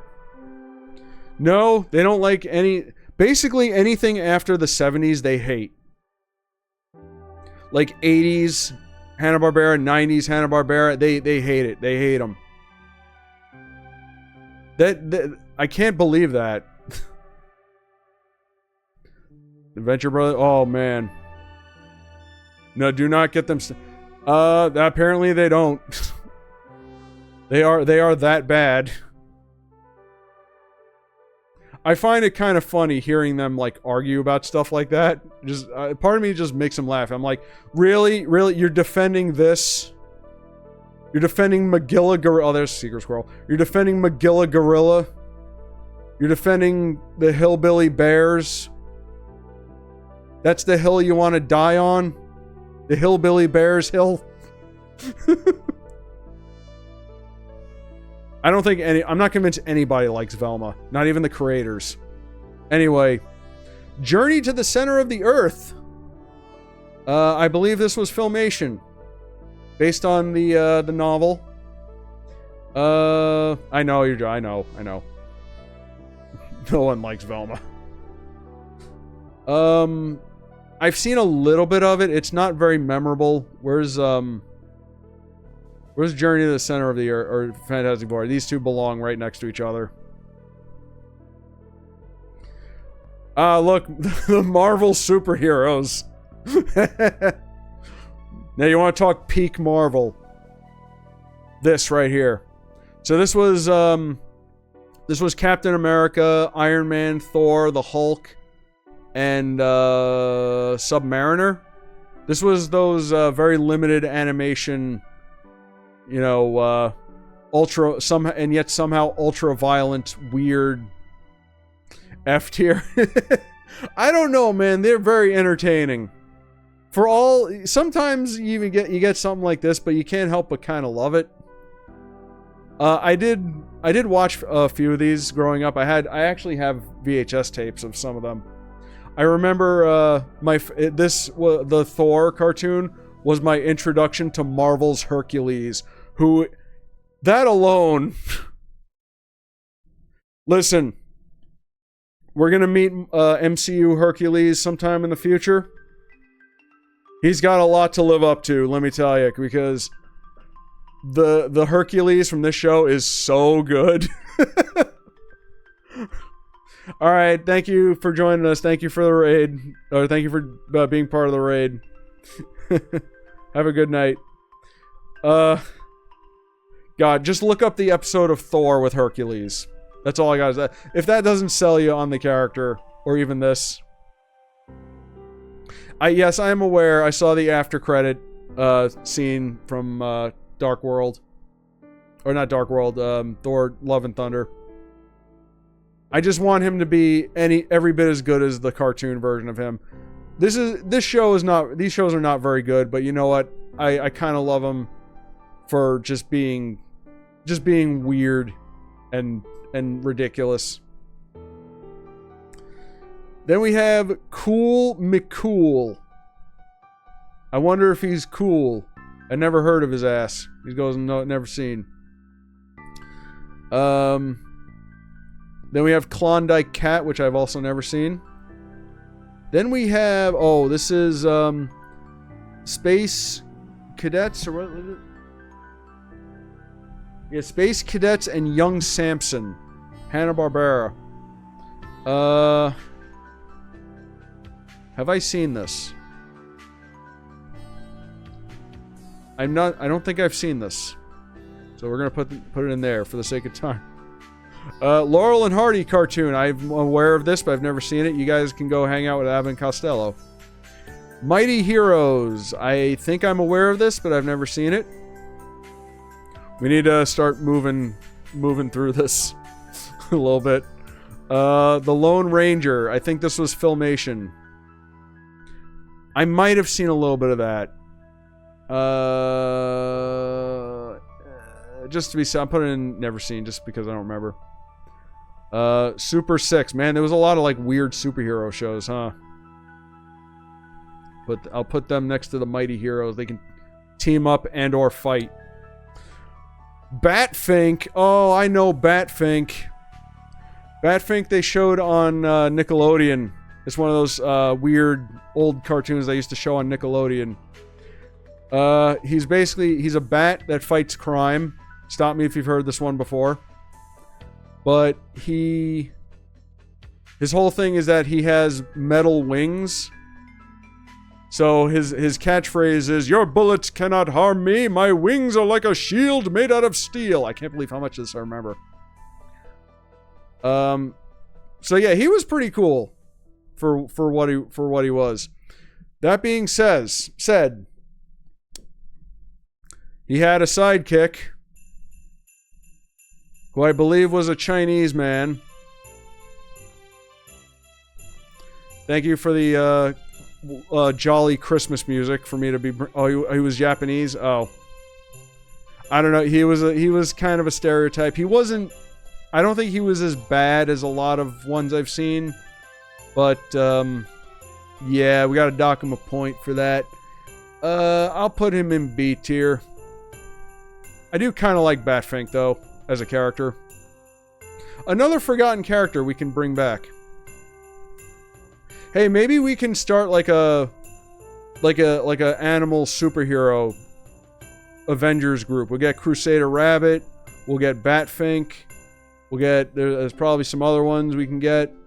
El Kabong, maybe. What is this? Oh, Beagles. I thought that was Beatles. I was like, oh yeah, the Beatles had a cartoon, didn't they? Don't know these guys. On the pile with the others. Now we have Frankenstein Jr. and the Impossibles. Okay, so this is more Hanna-Barbera superheroes. These were the more goofy superheroes. I do like Frankenstein Jr. Just the idea of like a kid with his own big robot pal. I believe inspired by like Gigantor. Because Hanna-Barbera was known to draw from other things. The Impossibles were fun though, because they were a rock group. And they were like a hippie rock group, and they had superheroes. So I'll give them a higher tier. I'll put them, you know what? I'll put them in here. B tier.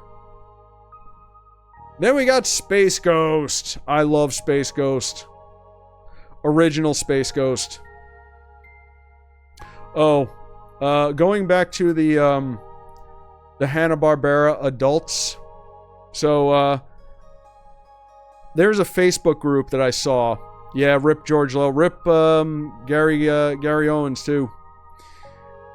That's a good segue too, because there was a Facebook group of like that's how I know about these people. They have a big Facebook group, and they're enjoying their old cartoons, and they're allowed to. When George Lowe died, some people were in the group, paying their respects to him. And this is in such bad taste, but because the Hanna-Barbera adults, who are the purists and only like the originals, started putting,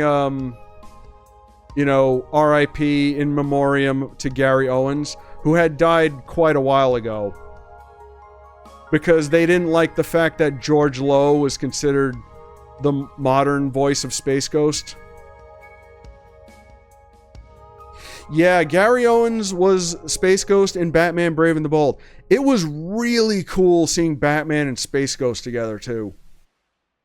I believe that was one of his final voice roles, too. But yeah, that's the level of bullshit that Hanna-Barbera adults like to engage in. A man has died who voices a character and they don't like it, so they overshadow him with the original voice actor, who is, Gary Owens is amazing too, don't get me wrong, but that's not cool. Space Ghost is S tier. Whether it's George Lowe or Gary Owens, it doesn't matter. It only takes like 4 or 5 assholes to make your group smell like shit. You know what? I like that saying. What is this? Go Gophers? Native Americans, huh? Never heard of them. Into the pile with the others. Now we have I believe this is Filmation's King Kong. I've never seen this, but I'm well aware of it. I think I have DVDs of it, actually, in my collection. Then we have... Is this the Fleischer Studios Superman? Was that on television? Or was that strictly in movie theaters? Or is this a different Superman? Hold on. New Adventures of Super... Okay, I think maybe this was... It's the 80s show? Then that does not belong on this list. This is 60s, 70s... This is 50s, 60s, and 70s. Whoopsie daisy. All right, well, I'll tell you what. We'll the 80s, I believe that was Ruby Spears Superman. That one was all right. We'll put it in B tier. If it was like 1980, then we'll allow it. Yeah, George Lowe voiced Space Ghost and Jellystone. That was cool, but honestly, he was kind of hard to listen to. Because you can tell, like, it's rough with voice actors because, like, when they start aging and start getting sick, you can, like, hear it in their voice. And you can definitely hear it with him in those episodes. It sucks. I wish I had a chance to meet him. A lot of people I know who met him said he was like super cool guy. But anyway, let's talk about Winsome Witch. The Winnie the Witch, I believe, who is a regular on Jellystone, but she had her own show, obviously. It is the Filmation one? Oh, okay. Alright. So, we'll put him next to Batman. That makes sense. She was okay. I like the character more than the show. So we'll put her in C tier. Sometimes, you know, you get attached to a character, but not necessarily the show they're in. Chattanooga Cats. Anyway. Captain Fathom. Never heard of this. Then we got the Hillbilly Bears. Go for the... oh boy. Yeah, alright. Well, I've never seen it, so we're just gonna leave it alone. Once again, Hanna-Barbera. I'm assuming this was meant to be a parody of the Beverly Hillbillies. With bears. Hanna-Barbera loved their bears, man. Hanna-Barbera loved bears the same way Warner Brothers loves rabbits. Yeah, so I remember it being pretty funny. I like the dad who like only speaks and grumbles. He's like, oh man, it's not. I like that carried over in Jellystone too. That was very nice. It's not over, bears. So yeah, I remember it being pretty funny. So I'll give them a B tier. B for bears. Dot. I don't know what this is. Milton and the Monster. I believe I've heard of this one.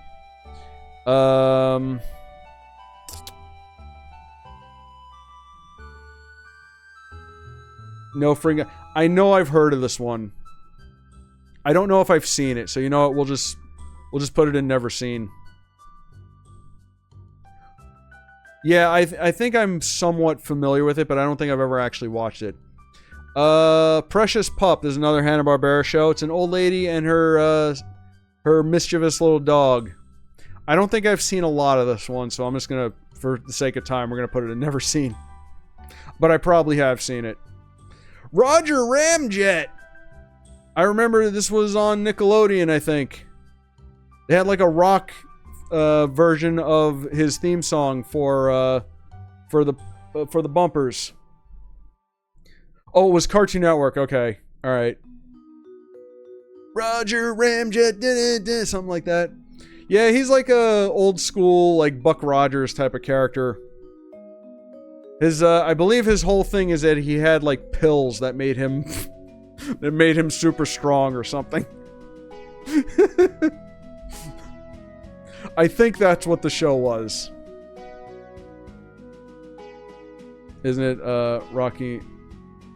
Pre-rock? I think it might be. You know, high hopes for it. Yeah. They oversold it for sure. Yeah, it's whatever. What is this one? Sinbad Jr. and his Magic Belt. Hanna-Barbera. I've actually never seen this. Put that in there. Squiddly Diddly. I just love the name of this character. Squiddly Diddly. I don't remember seeing the actual show for him. I remember him in like Laugh Olympics and stuff.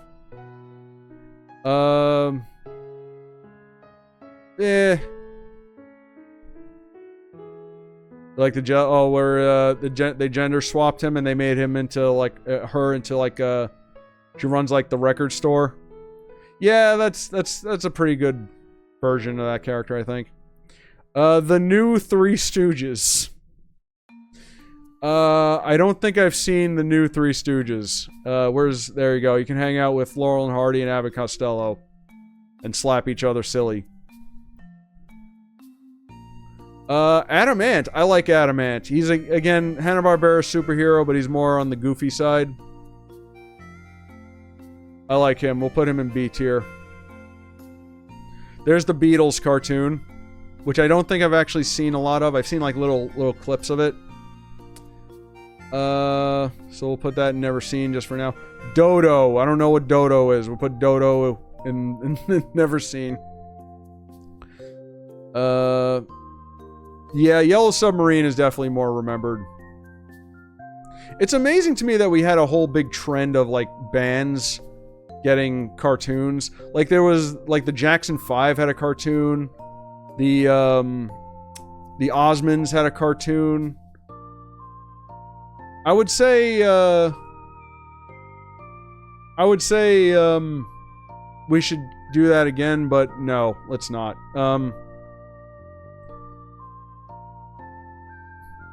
The Luck of Linus. I don't know what this is, so let's put that in there. What is this? The Big Something of Little Adam. Don't know. Put it in there. Magilla Gorilla. Imagine Motorhead. You know what? Yes. If it's like a band like that, yes. If it's like someone modern, no. The answer is no. Magilla Gorilla. I remember yeah, he's more refined than Jellystone. Here he's just kind of a goofy gorilla. I like the premise of the show. He's at a pet shop and the owner's trying to get rid of him. It's funny because I remember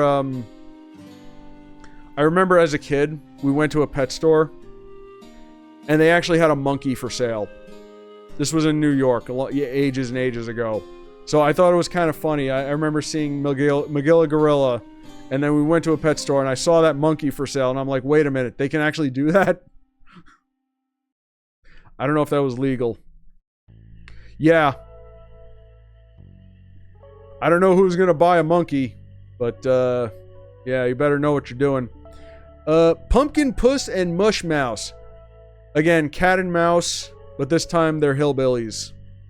Same as it ever was. Same as it ever was. Actually, you know what? They're a little bit more funnier than that. Where'd I put AutoCAD and oh, all right, yeah. All right, you know what? They're fine right there. Secret Squirrel, one of my favorites. You're gonna go in A tier, son.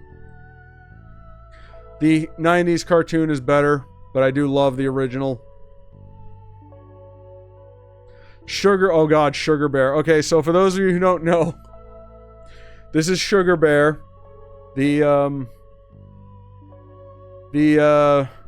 mascot for Golden Crisp cereal. Was it? No, not Golden Crisp.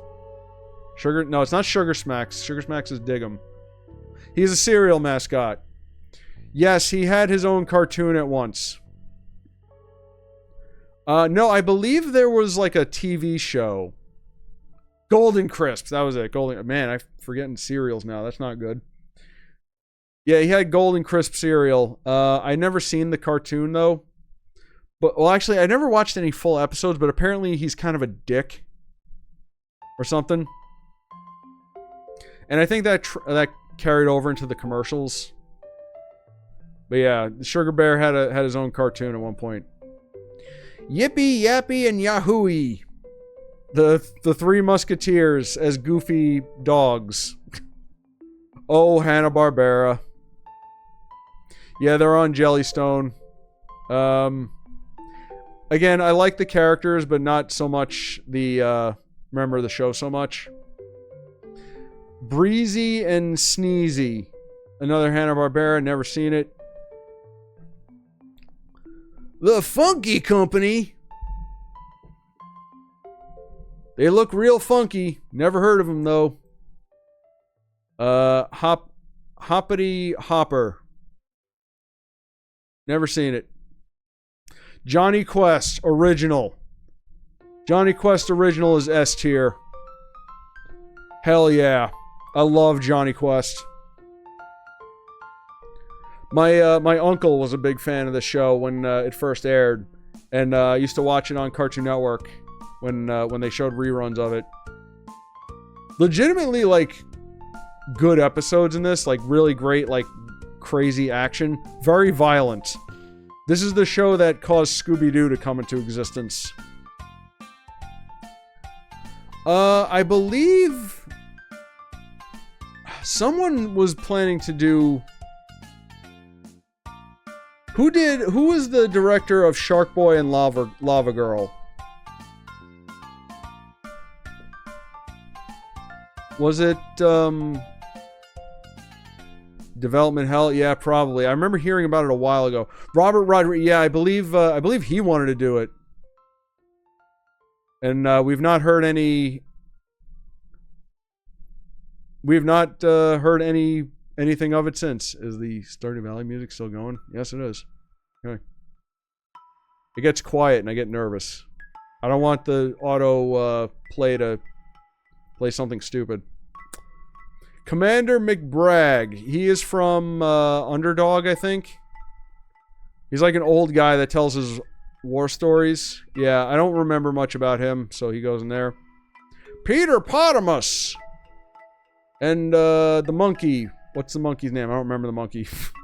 I don't think I've actually watched Peter Potamus. So we'll put him... Did you get that thing I sent you? Yeah. I hate to say it, but yeah. Ricochet Rabbit. Okay, I like Ricochet Rabbit. I was watching some of his stuff when I did my Hanna-Barbera binge a while ago. My God, we still got so much. I don't know if I'm going to get to the requested stuff. I'm sorry, guys. We'll see how I feel when we reach the end of this. Yeah, Ricochet Rabbit. I watched some of it when I was doing my Hanna-Barbera kick a couple months ago. He's like super fast and he goes like bing bing and he like zips around. And the reason why he's like that is because his deputy Droopalong or whatever, keeps bringing him coffee. He's hocked up on coffee.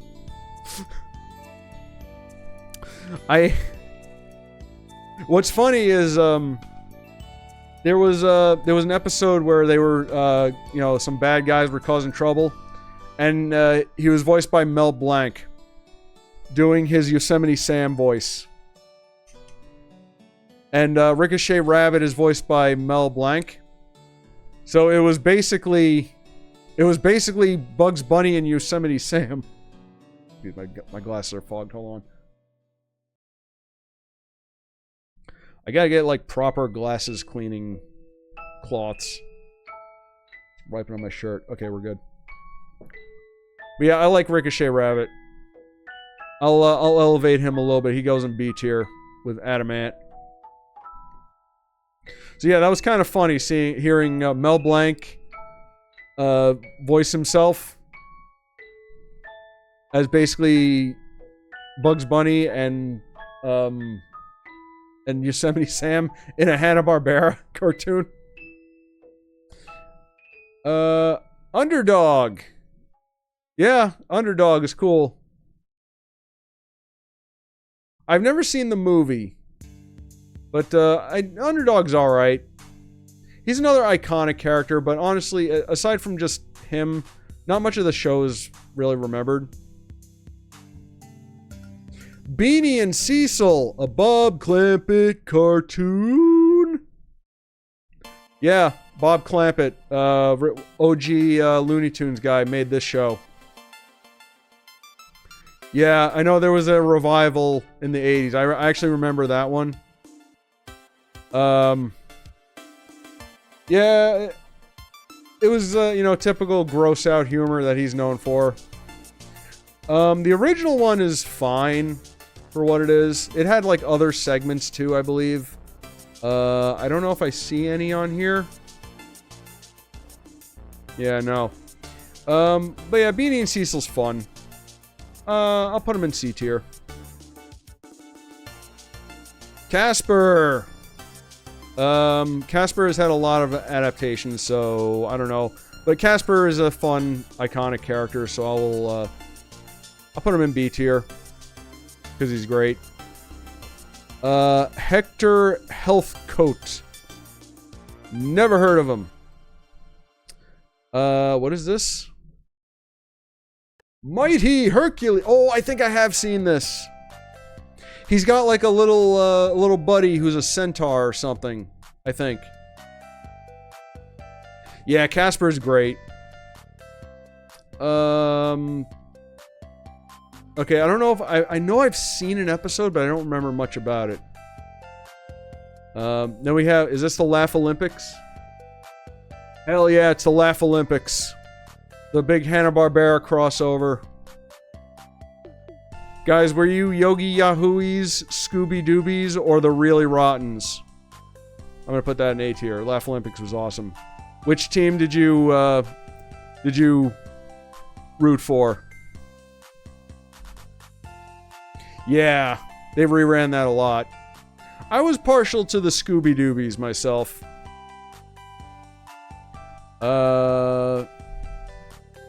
Space Angel. Never heard of it. Tennessee Tuxedo. I think this was an underdog segment. Don't remember much about it, though, unfortunately. He is a penguin, and he's cool, though. What is this? Calvin Colonel? Something? Never heard of it. Deputy Dog. Think I've heard of him, but I've never seen it. Oh god, the Dick Tracy cartoon. Yeah, Tuxedo Sam is better. Oh, the Dick Tracy cartoon. So, they were airing this on television when the movie came out. And, I kind of liked it. Except the fact that Dick Tracy was barely in it. So, the show was a Dick Tracy villain, like Flat Top or Itchy or whatever, would cause some trouble. Then they would call like, Dick Tracy, we gotta do something. He's like, I'm on it. And then he would call someone else to do the work for him. And it was like a cast of wacky characters. The Teen Titans Go of the 60s cartoons. I wouldn't go that far. It was very formulaic. Yeah, it sucked. Although, he had a crossover with Mr. Magoo, where he actually did some work. I don't know if you've ever seen that one. But yeah, he had, there was like this group of cops. They just like stood in a group, and then there was and they were run by like a bulldog character. And then there was just like another cop. It was like just a cop. And then there was a couple of characters that I was wondering why they stopped showing the episodes with those characters in them.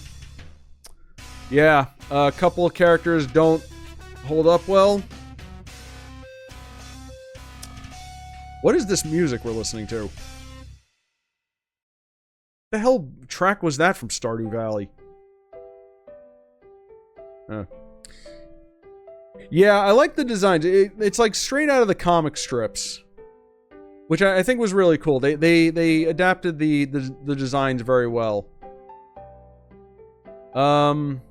So I'm gonna put it in D tier. It's not Clutch Cargo or Patty the Pelican bad, but it's not very good though. The episode with Mr. Magoo was really good though. Track that one down, which was now that I'm thinking about it, a very, very odd crossover. Then we have Out of the Inkwell. What is this? Oh, I think I do know what this. Oh yeah, the Fleischer cartoons. Okay, all right. Yeah.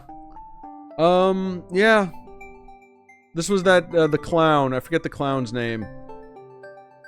But yeah, you know what? It's Fleischer Cartoons. I'm gonna give them an A tier because it's Fleischer. Yeah, there was a special where Mr. Magoo showed up. And Dick Tracy actually did work.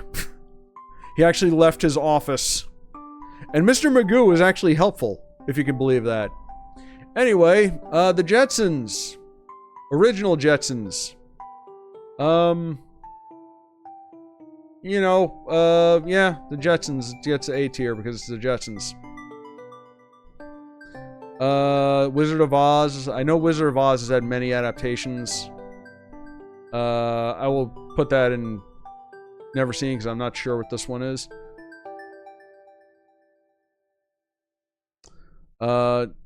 Yeah, then they had the revival in the 80s, I think. Yeah. With the original voice actors, I think. That was kind of nice. Snagglepuss.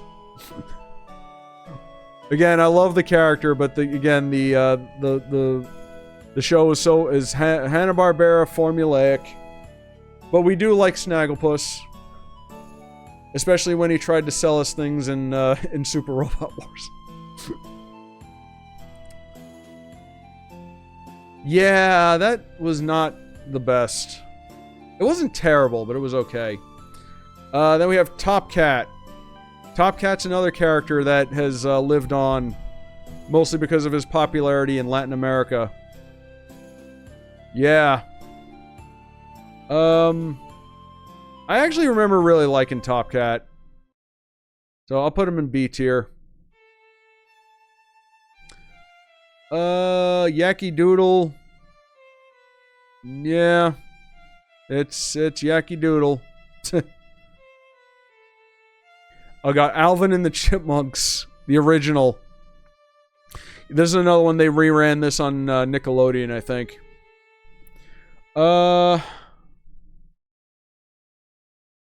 It was pretty funny, I guess.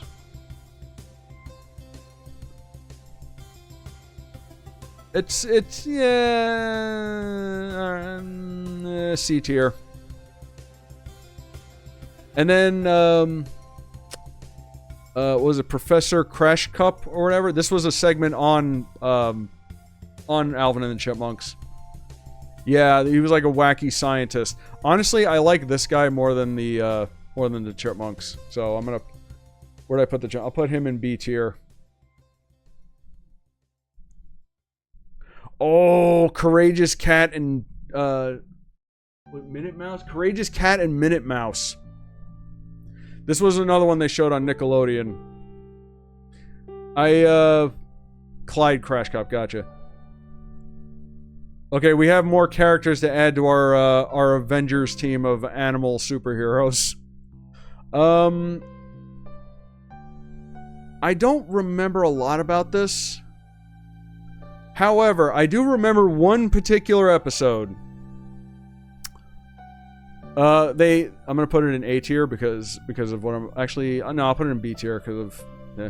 Actually, where's Batfink? We'll put him next to Batfink. These guys belong together. There was one particular episode. One of their arch nemesises was like a gangster frog. I don't know, character are fucking.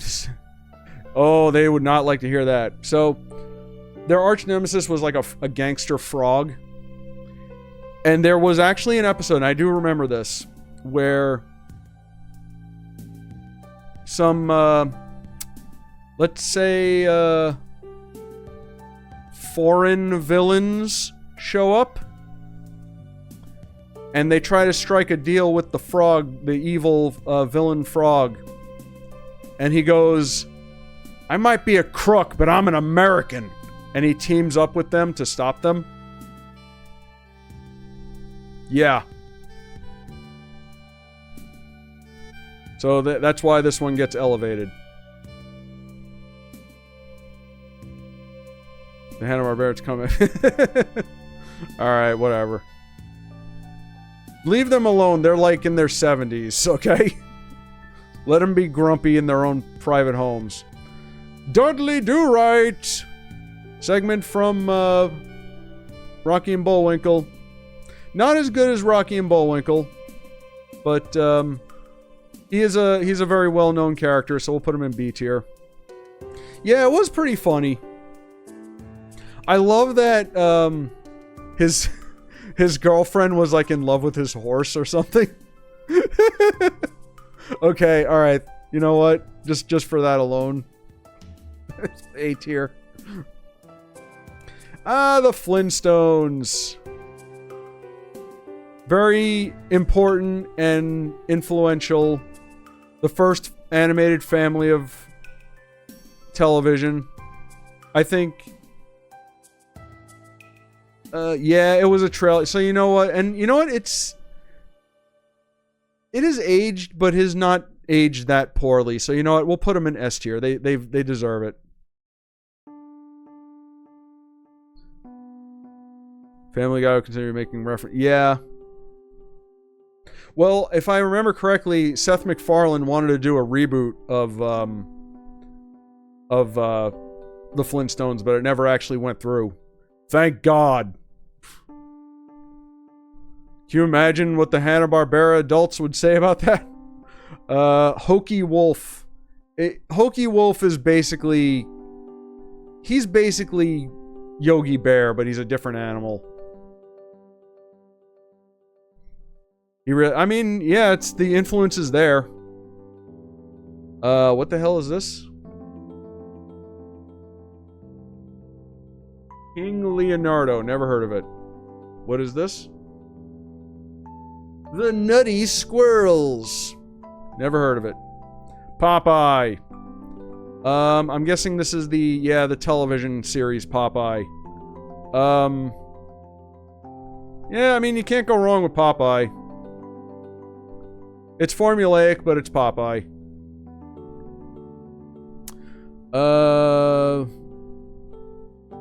Something Hush. UT Hush. Oh, right. This was some detective show.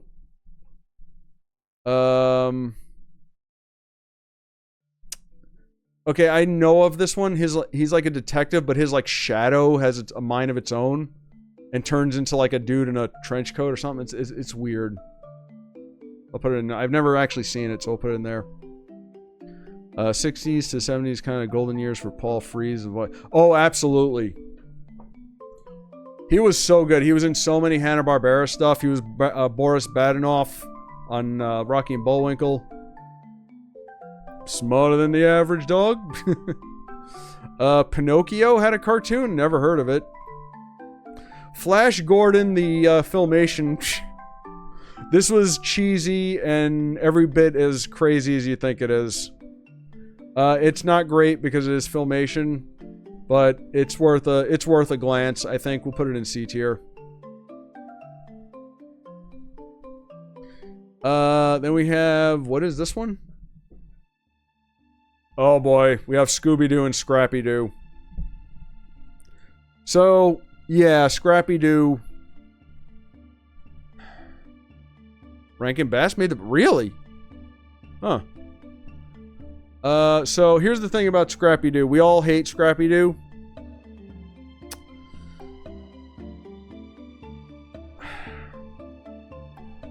Here's the thing about Scrappy-Doo. Scrappy-Doo kind of saved Scooby-Doo from a rut. So despite how he was kind of an unwelcomed addition, he's kind of responsible for keeping Scooby-Doo alive. So that's kind of worthy of something. So D tier. Again, not the best Scooby-Doo, obviously, but not that bad. The Thing cartoon. Man, oh man, I would love to know how this happened. It is not the thing well, it kind of is, but it kind of isn't. Yeah, it's kind of it's silly enough to be enjoyable. It's not, you know, great cartoon, but it is silly enough to be enjoyable. I think that's the best thing I can say about it.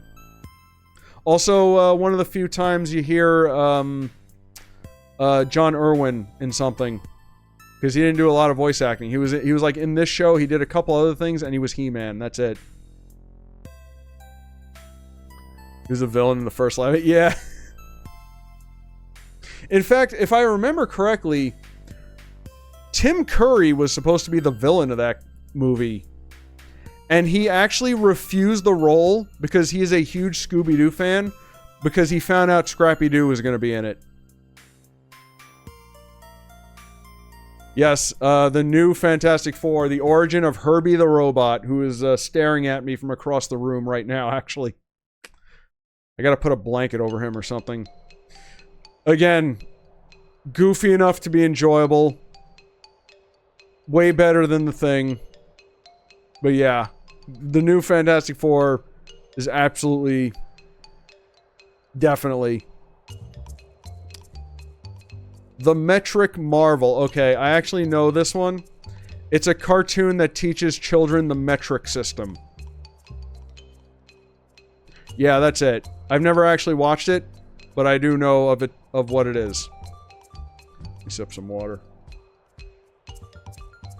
Alright. Casper, is this Casper and the Space Angels? Stars, something. No, I don't think it is. Ooh, my microphone's falling. I don't know if I've seen this particular Casper, so we're gonna put in there. Mighty Man and Yuck. This one I know. This was, Mighty Man was this dude who gets superpowers, but he gets, like, tiny or something. And then Yuck is his pet dog who's, like, super ugly and wears the doghouse over his head. And, his whole superpower is he takes the doghouse off and they don't show his face, but the villain sees his face and they freak out. Yeah, Peter Cullen and Frank Welker, the first time they were together, was this show.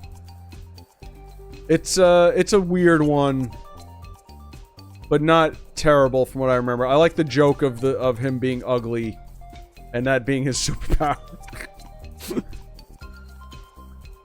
Rickety Rocket. I know of this one, but I've never seen it. It has an all African American cast though. Unfortunately, I've never actually watched it. I am looking at this, though, and kind of questioning things, but, you know, I've not seen it, so I can't comment. More Mighty Mouse. There was more than one Mighty Mouse cartoon? Huh, I guess so. Where'd I put the other Mighty Mouse? I'll put him with wherever Mighty Mouse is. I've lost him. I don't know where he went.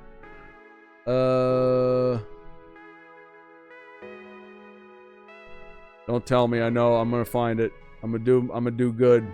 There it is. I'm gonna do this so we can keep these two together. These two would have been a great crossover, I think. Okay, we're getting close to the end here, finally. Look like trying to be Fat Albert mixed with Scooby-Doo, but set in space. Well, there you go. The new Shmoo. Okay, I know the Shmoo. I know the Shmoo from the Flintstones, weirdly. The Shmoo is kind of a weird character. He was just this, like, white blob that turned into things. He has, like, a weird, like, history, and I can't recall it all. He's from, I think, a comic strip. I think it was, like, Little Abner or something. And, they made him a cartoon, Hanna-Barbera, and then they used him for Flintstones or something. I've never actually watched this. Now you're gonna make a joke there. Don't. Oh god, Plastic Man. Who the hell thought Plastic Man can carry his own cartoon? And he can dance. Yeah. Okay, I was pretty harsh on this show when I reviewed it.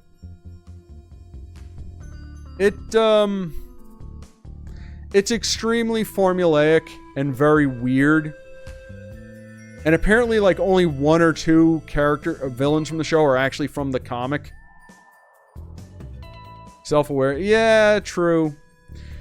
The Plastic Man from Batman Brave and the Bold was the best version of Plastic Man, in my opinion. Because he was voiced by Tom Kenny, and they really, like, utilized his power for comedic effect. So, I'm gonna be generous, and I'll put this in a C tier. The Space Race, Hanna-Barbera. This is when they had a bunch of characters, in spaceships. The fucking clan.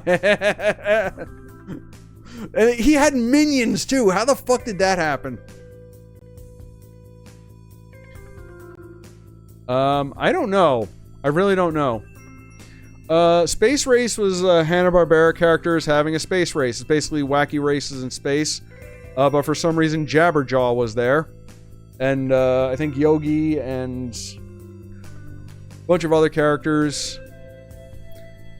It was kind of forgettable, to be honest. D tier.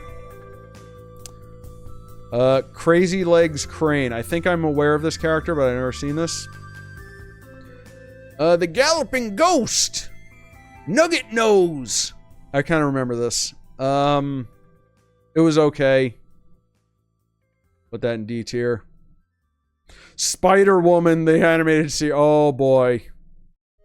It has a far better salary. Probably. That's the only thing I could think of. Yeah, the Spider-Woman cartoon from the 70s.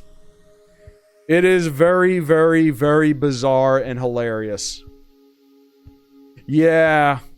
This, to me, is on the same level as the Fantastic Four in terms of absolute absurdity. Also, I'm very impressed they actually gave Spider-Woman her own show. That's kind of... You wouldn't expect that. She did cross over with Spider-Man, too, which was kind of nice. Fang Face. It's Scooby-Doo, but werewolf. I believe this was actually Ruby Spears and not Hanna-Barbera. Twice, yeah. What is this one? Oh, the Buford Files, which is also where the Galloping Ghost is from. Buford Files, not another mystery-solving teen show, not as memorable as the other ones. Ah, look, Brat, it's your favorite. The Hanna-Barbera Godzilla. Oh, man. The one where they couldn't get the licensing rights to the famous Godzilla roar. So it was basically just Frank Welker sounding like he was constipated. Jump up from the depths, 30 stories high, breathing. Okay, you gotta admit that theme song. That theme song is really good. Oh, it was Ted Cassidy, actually. You gotta... Yeah, fuck Godzuki. The human characters were okay. I like that it was kind of a Monster of the Day show, where Godzilla had to fight a new monster. Although, I remember an episode where they fought a criminal organization. Do you know what the criminal organization's name was? Cobra. They fought a terrorist group called Cobra. I'm not kidding. Has nothing to do with G.I. Joe. This was before G.I. Joe, Real American Hero. Yeah, that was kind of... Because obviously I saw G.I. Joe before I saw this. So, not Cobra Commander, no. So that threw me off so much when I watched this show and I saw him going after Cobra. I was like, Godzilla versus Cobra. Oh, yes. And it was a different Cobra. It was Cobra at home. It was Cobra from Temu. Yeah. Okay, this show is not great, but I think it is enjoyably stupid. So we'll put it in C tier. Dinky Dog. I think I've heard of this. Never seen it. Jana of the Jungle. I'm aware of this. It's basically Girl Tarzan, kind of. Never actually watched it, though. Clue Club. I think I remember Clue Club more than any of the other shows. Mostly because of, I like the two dogs in it. One of them was voiced by,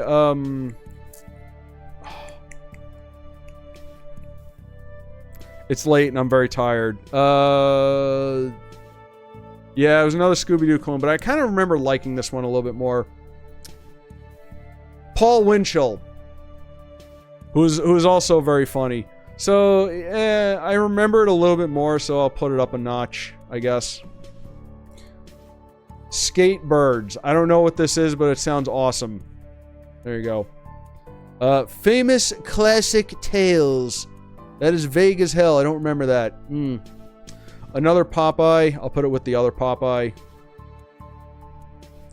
What did I do with the other Popeye? There's the okay. There you go. Popeyes. Okay, we're getting close to the end here. Thank God.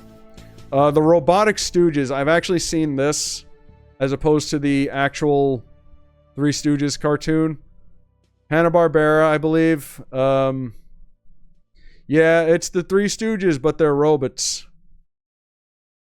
I remember it a little bit more. I'll put it in D tier. It's probably not very good. Probably doesn't hold up that well. The New Adventures of Batman. You know what? Like, I'm getting sick of The New Adventures of as being like a title of something. I keep seeing it so many times. Yeah, it's Batman. Where's the other Batman? I'll just put it with I'll just put it with the other Batman. Where did I put Batman? I'm lost in my own list, guys. Help. There he is. Okay. Okay, I love Dynamite. Blue Falcon and Dynamite. I love these guys. This was a favorite. Yeah. You know what? Yes, I'm totally down for that. Dynamite is what inspired Inspector Gadget. Fun fact. Because that show came first. I make a comparison to the... Yeah, I mean, this was the era of, like, you know, the Adam West show, so it's, you know, they get kind of a pass. Andy Hayward, yeah. The Space Sentinels. Okay, I remember this, but I don't remember much about it.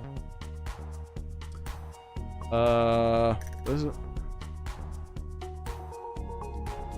Baggy Pants, and the Nitwits. Baggy Pants and the Nitwits. Yeah, Lupin the Third, too.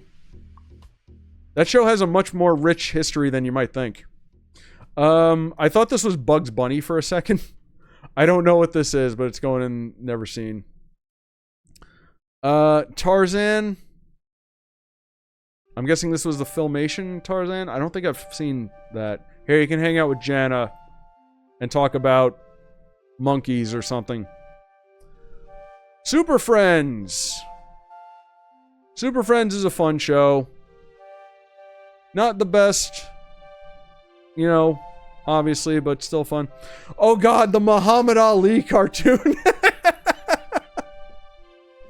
Oh, yes. So, for those of you who don't know, Muhammad Ali, the boxer, had a cartoon.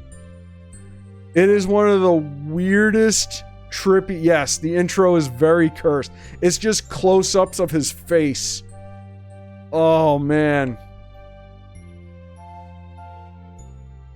I've seen a little bit of it. It's about as good as you might think. It's very limited animation. I don't think Filmation did it, but it looks like Filmation did it.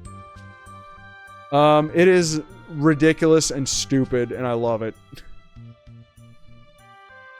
Then we have the new Scooby-Doo show, which I think this was the one that came out in the After... I think this was after the new Scooby-Doo movies. I mean, it's about... I'd say it's kind of about as good as OG, but... What is this? Blast Off Buzzard. Never heard of you. Gilligan's Island. I think this was Filmation. I think I've seen a little bit of it. It's like, yeah, it's about as what you'd expect. Yeah, Gilligan's Island cartoon. Man, it's hard to remember how popular that show was. The CB Bears. I keep getting these guys confused with, are they on this list? The Hair Bears? The Hair Bear Bunch? They're on here somewhere, probably. Yeah. I don't think I've ever actually seen it. Like, again, Hanna-Barbera loves their bears. Mr. Jaw. It's a dapper-looking shark. I kind of like him, but I've never seen it. Mush? What the hell is Mush? Oh, they look like sled dogs. Mush. So, oh, you've seen it, really? Well, I've never seen it, so I'll put it there. Grape Ape. Again, I like the characters, but it's that same formulated Hanna-Barbera thing. Frady Cat. This was a bad show, from what I remember. Actually, the worst Filmation. Really? Really? I do remember seeing a little bit of it. I did not like it. And now we have... How bad is it? Now we have Tom and Jerry, which is just generic Tom. I know Tom and Jerry had TV shows, but they're iconic, so they go in S tier.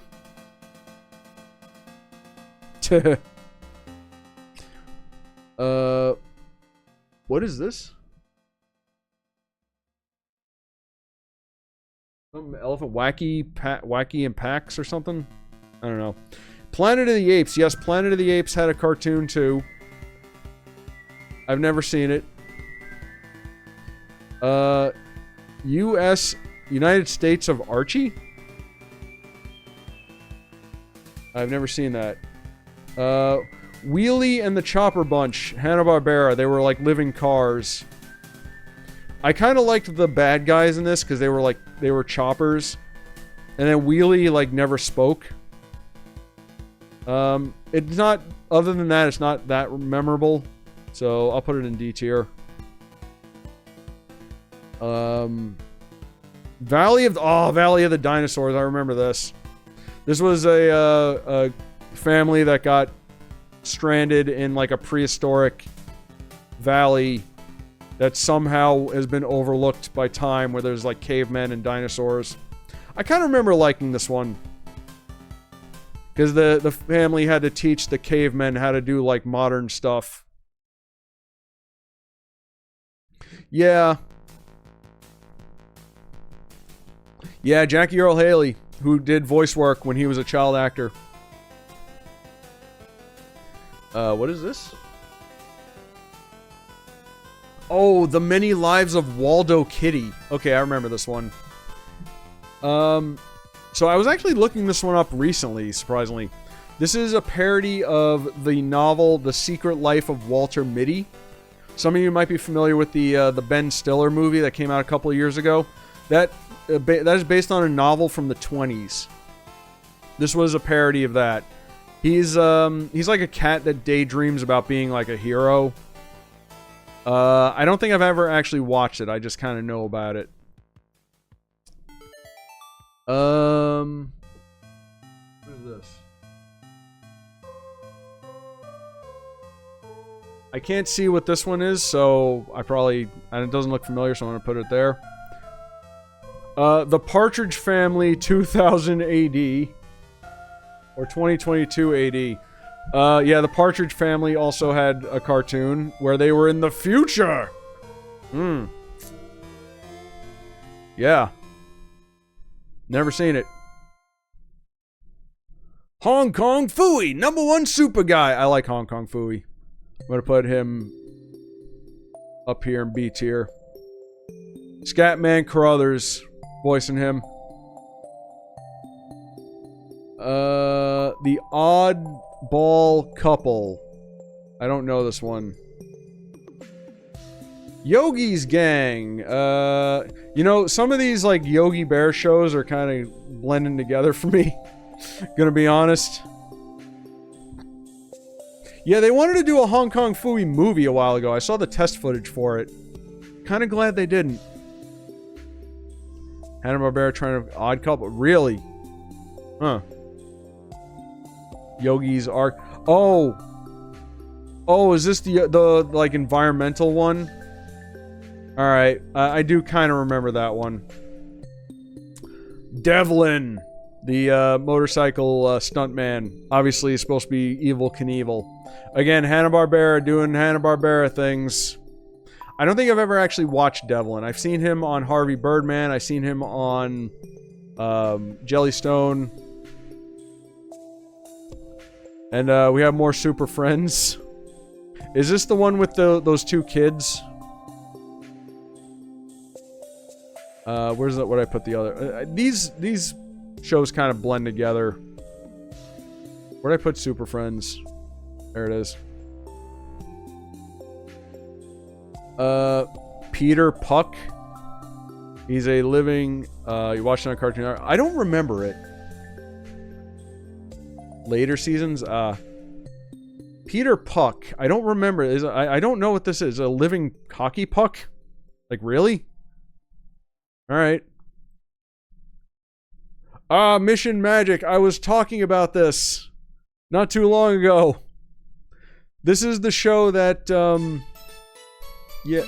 Oh, hold on. Whoa, hold up. What is this? Oh. Okay, so Stardew Valley music ended, and now we're doing Klonoa music. Alright, we'll do that. So Mission Magic. Yeah, the theme is great. Her name is Miss Tickle. This show is if the Magic School Bus was made in the 70s and was not as good. And for some reason had rock star Rick Springfield in it. The guy that would later go on to do Jesse's Girl. I talked about this show a while ago. It's pretty weird. The characters in it are strange to me. Like, one of the students in her class, I swear he's an elf. Like he's let me lower this music a little bit. I swear he has this really like high-pitched voice. He sounds like this. And the animators like drew him with pointy ears. He's an elf. I mean, it was cool. They had kind of a diverse cast, which was not very common at the time. I don't know what Rick Springfield was doing in this show.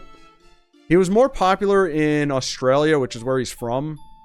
And as far as I know, Filmation is entirely an American company. So I don't know how this happened.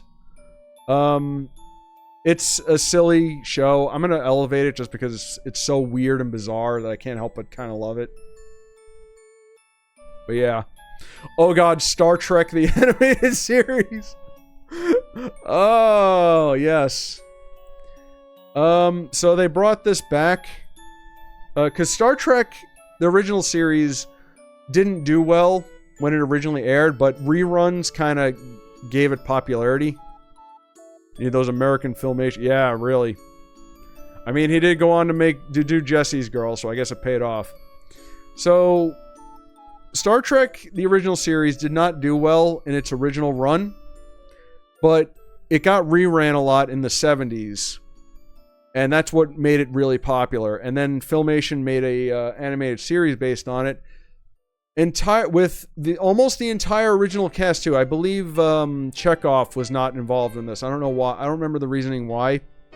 But yeah, Shatner and Leonard Nimoy and Nichelle Nichols and all of them were back. Even like incidental characters from specific episodes who made returns were actually voiced by the person that played them in the show, which was kind of neat. They had they brought in yeah, I don't know why they left Chekhov off. They checked off Chekhov. I don't know why they did that. He wrote it. Okay, well at least he was still involved. The show is not very good. Mr. Spock knows magic for some reason. Yeah, they made Mr. Spock magical. Vulcans don't do that, as far as I know. But it is entertaining. It is it inspired a lot of things. So I'll put it right next to Mission Magic. I think that's fair. Schoolhouse Rock, under the Disney logo. This came later. Original Schoolhouse Rock, something that I think a lot of people still need to watch nowadays. Oh yeah, Maress, or whatever her name was.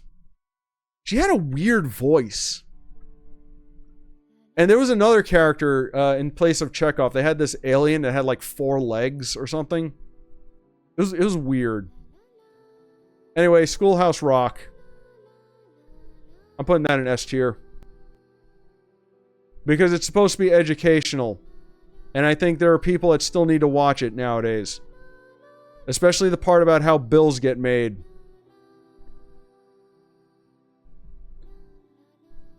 Yeah, diverse. Yeah, true.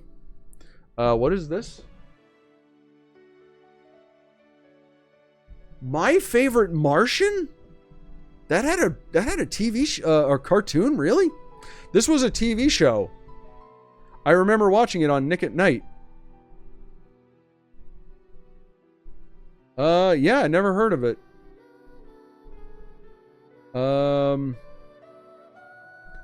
The Kingdom of Could Be You. I have heard of this. I don't know anything about it. So we're just going to move along. Speed Buggy. It's like Scooby-Doo, but with a talking car. You're probably going to hear me. I probably said that a lot. Speed Buggy is okay. Again, I like the character. But, you know, it's Hanna-Barbera. You know them. You know Hanna-Barbera's got a Hanna-Barbera. Butch Cassidy and the Sundance Kids. This was yeah, I remember seeing it a little bit on Cartoon Network. Man, Cartoon Network was so invaluable for learning about a lot of these shows. They were a band, and I think they solved mysteries. I remember liking the intro. I'm gonna put it in. I'll put it in C tier. Why not? Okay, we have a problem here. The Addams Family. But this is the 90s Addams Family. Yeah. And C-Lab, I believe. Addams Family did have a cartoon, yes?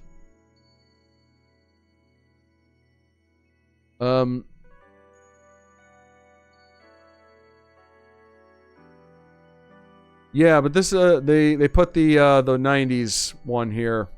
It looks like. I think that's the 90s one. Alright, well, I mean, it's the Addams Family. They're usually pretty good. Except a few times when they ain't. The music got real quiet now. Okay. Let's start wrapping things up here. We're getting kind of close. Hound Cat, never heard of him. Going in the bin. Josie and the Pussycats in Space. Another formulaic, not great show.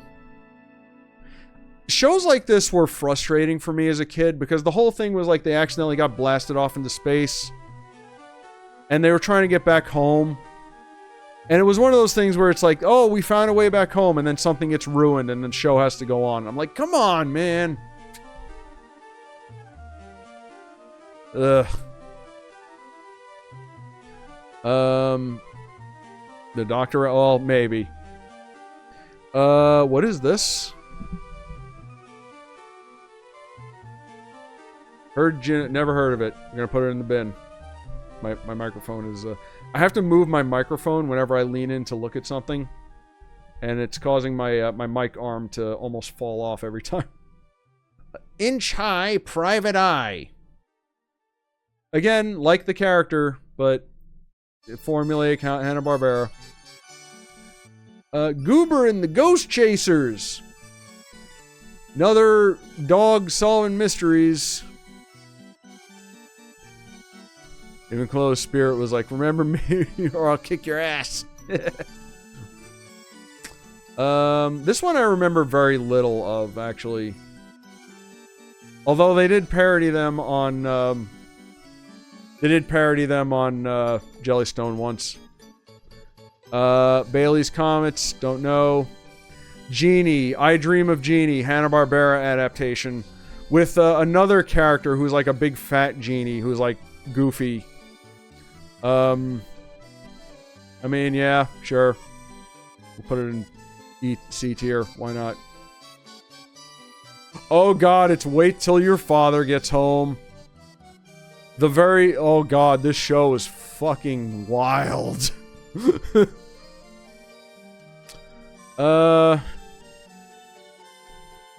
So, this show was kind of controversial for things that they talked about. Yeah, it seemed to be kind of like All in the Family, or one of those types of shows. It was kind of boring a lot of times. And Diet, All in the Family, yeah, kind of.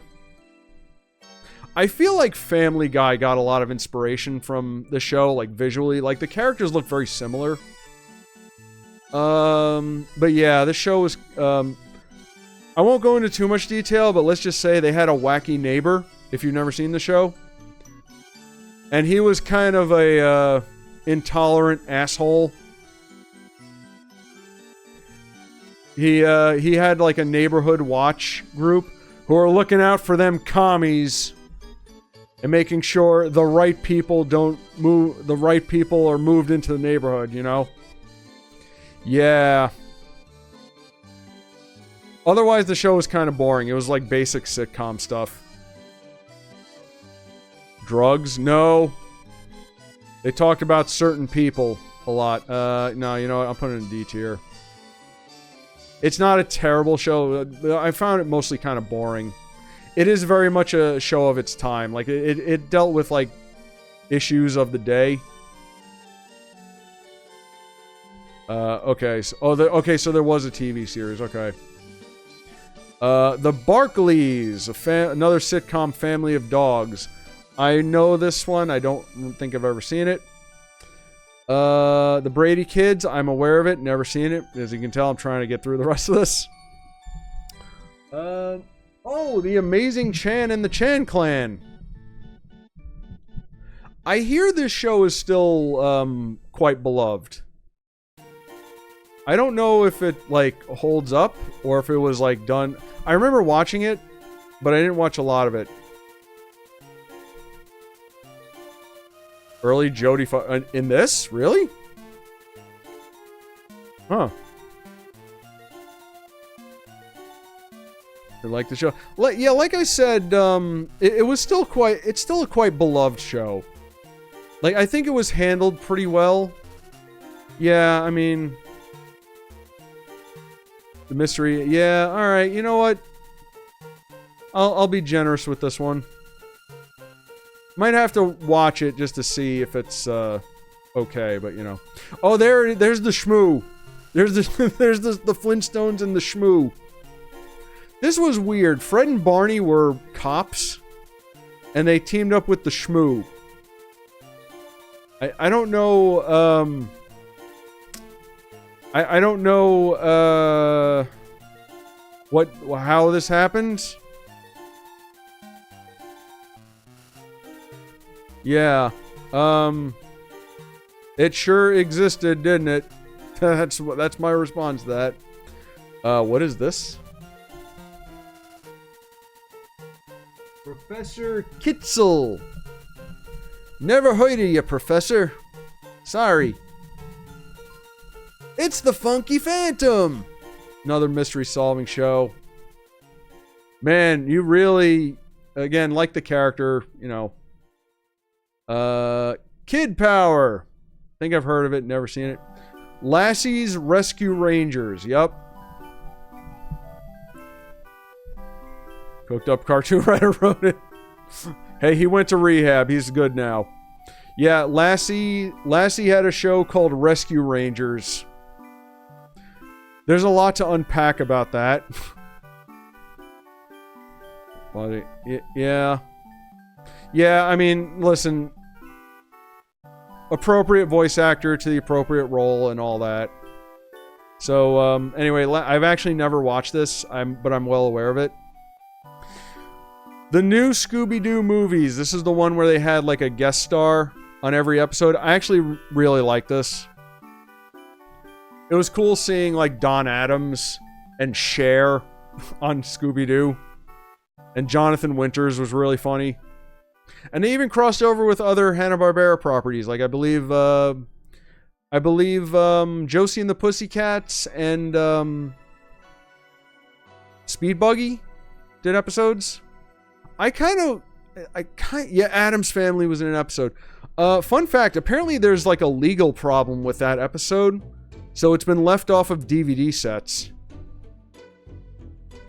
Yeah, so that's kind of weird. I kind of wish they did more like this. But then again, they kind of do.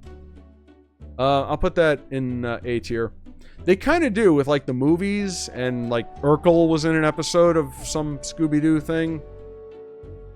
Yeah, I like it when Scooby-Doo has guest stars. The Pebbles and Bam Bam show. This was a teenager Pebbles and Bam Bam from Scooby-Doo. Or Scooby-Doo. Flintstones. My brain is fried at this point, guys. I'm sorry to say we might not get to the requested tier lists. So, but I will hold on to them in case we do another tier list stream in the more near future. Pebbles and Bam Bam show. My problem with this show was Bam Bam did not have his super strength. So, you know how he was a baby and he was super strong? Yeah, he wasn't super strong in this show. In fact, they made him into kind of a pushover.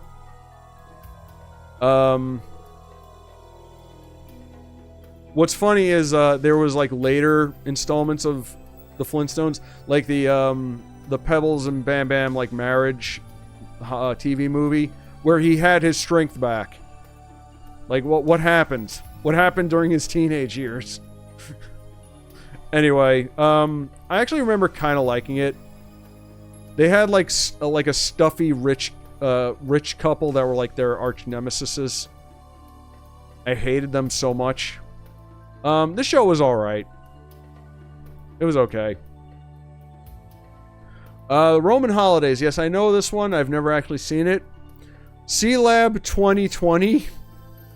Original C-Lab. Not 2021. This was the actual show. It is boring as fuck. I'm putting that in F tier. C-Lab 2021 did so much for this. Oh, man. But yeah, the actual show was really, really boring. Crossover Roman Holidays and Asterisk. Oh, that'd be interesting. The Hair Bear Bunch. Again, Hanna-Barbera loving them bears. Yeah, sure. Where's Huddles? This was like... Okay, I've never seen this show, but it's basically... Oh boy. It's basically... I grabbed the link to the ad that's right over here. And almost grabbed it. This was a...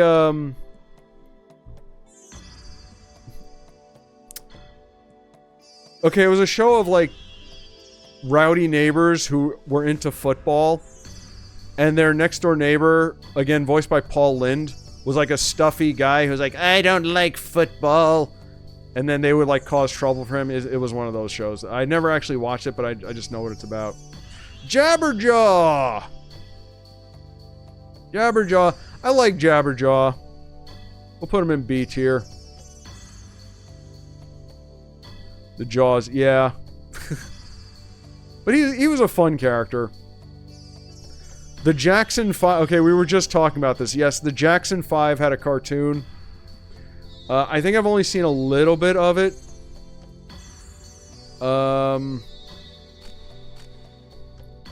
Yeah, Filmation. I think I've only seen a little bit of it. I don't know if I can judge it well enough. It's probably about as good as you think it is. Jerry Lewis? What is this? Will the real Jerry Lewis please sit down? Okay, it's Jerry Lewis. Jerry Lewis is funny, sure. Well, I've never seen it. Josie and the Pussycats original, which I think I liked a lot better than when they went to space. Fun fact, Hanna-Barbera doesn't actually own Josie and the Pussycats. This was an adaptation. Josie and the Pussycats was from the Archie show. Jerry Lewis had a cartoon for some reason. I like that. Who gave Jerry Lewis a cartoon? Anyway. Dr. Dolittle had a cartoon. I did not know this. Didn't see it. The Groovy Ghoulies.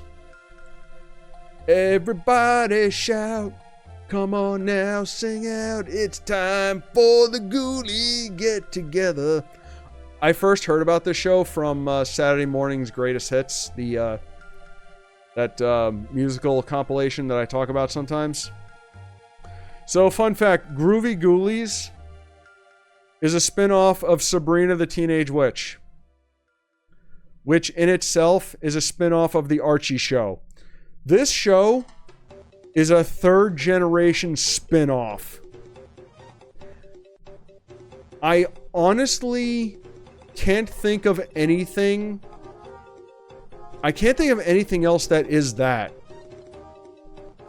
Like, guys, do you know of anything that's like a spin-off of a spin-off?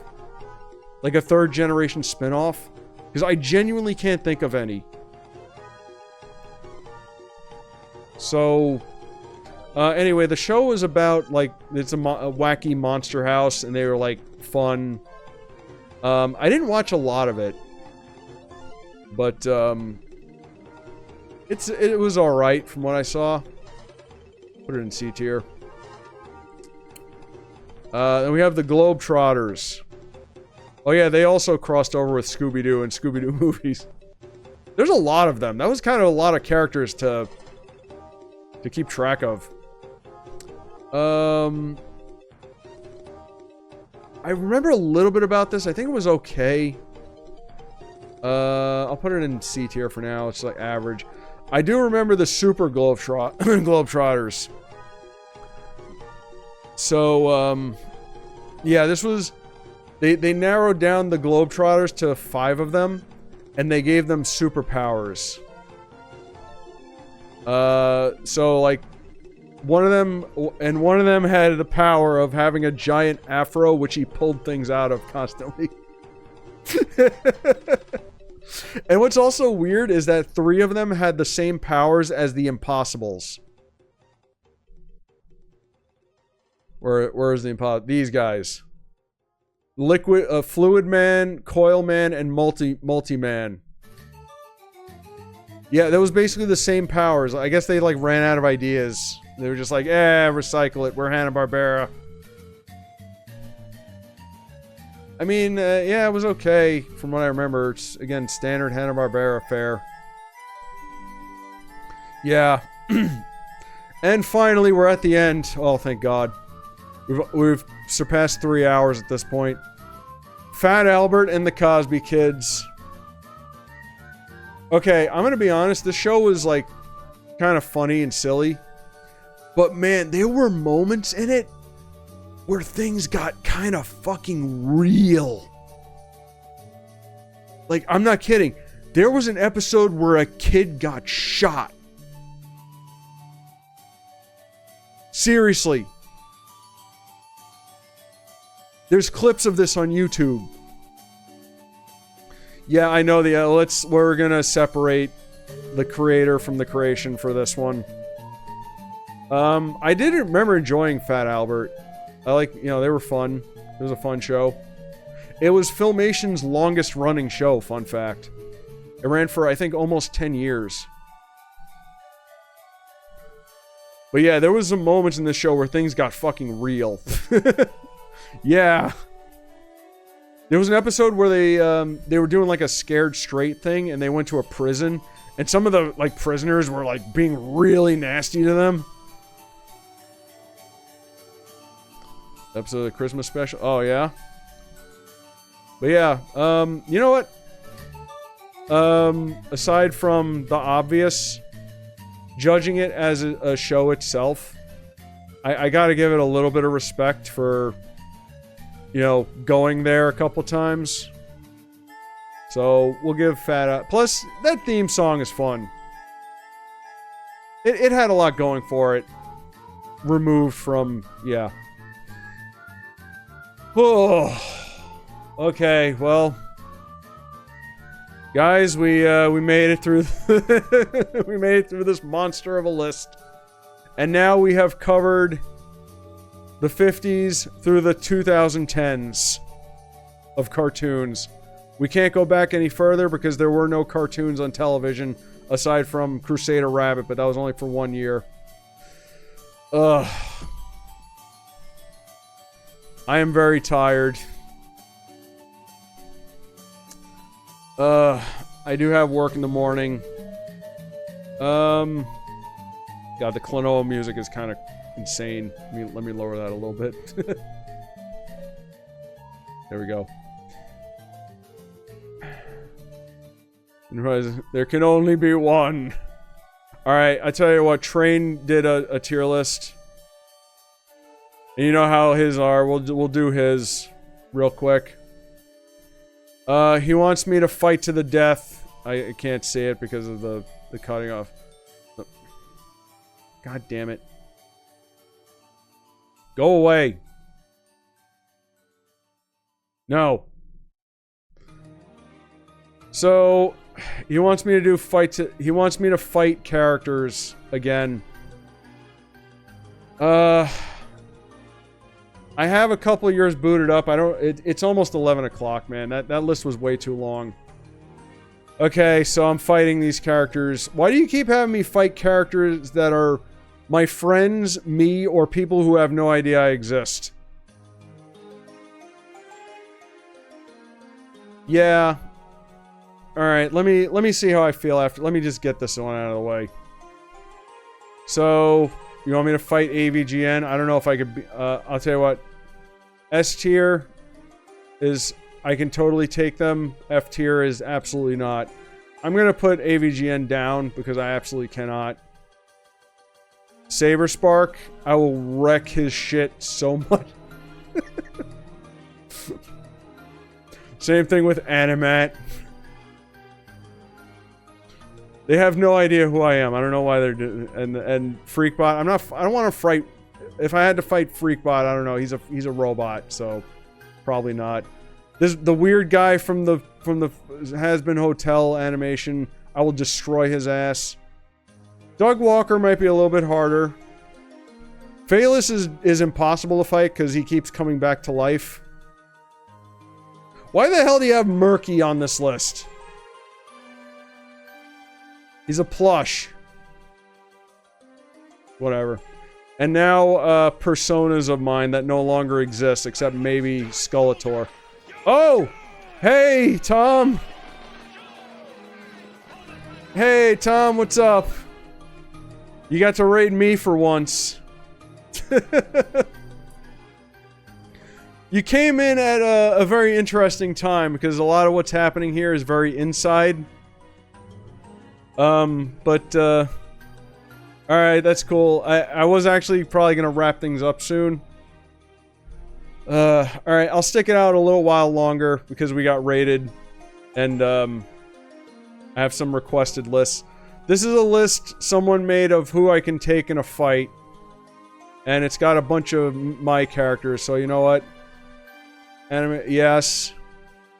Probably not. Definitely not. And, maybe. There you go. There's your list, train.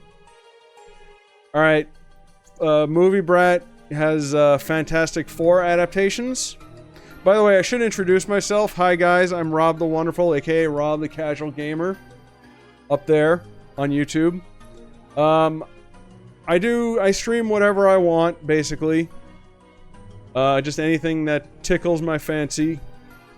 I'm doing a tier list stream because I know a lot of my viewers like that, and it was a goal for getting 450 subs on my YouTube channel.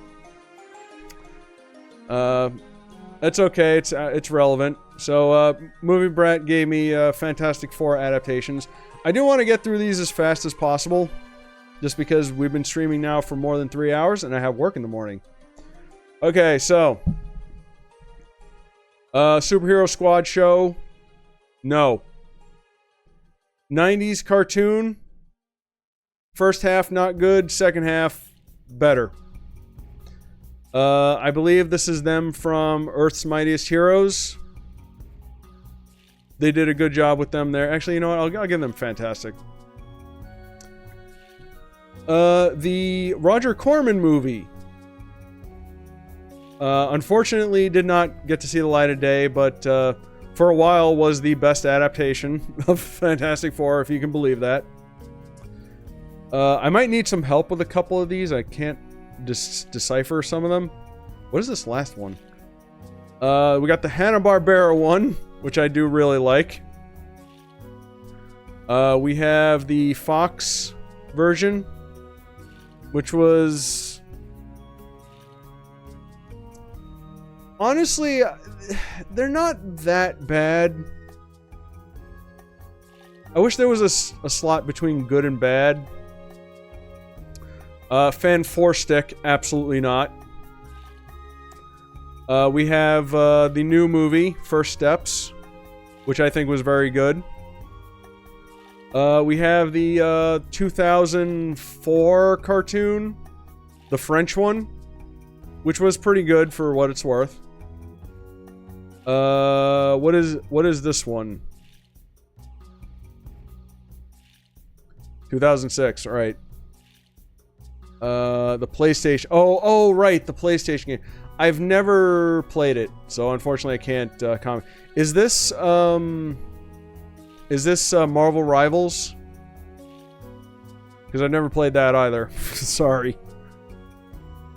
Okay, what is this version from? Yeah, unfortunately I can't comment on these two because I've not played them.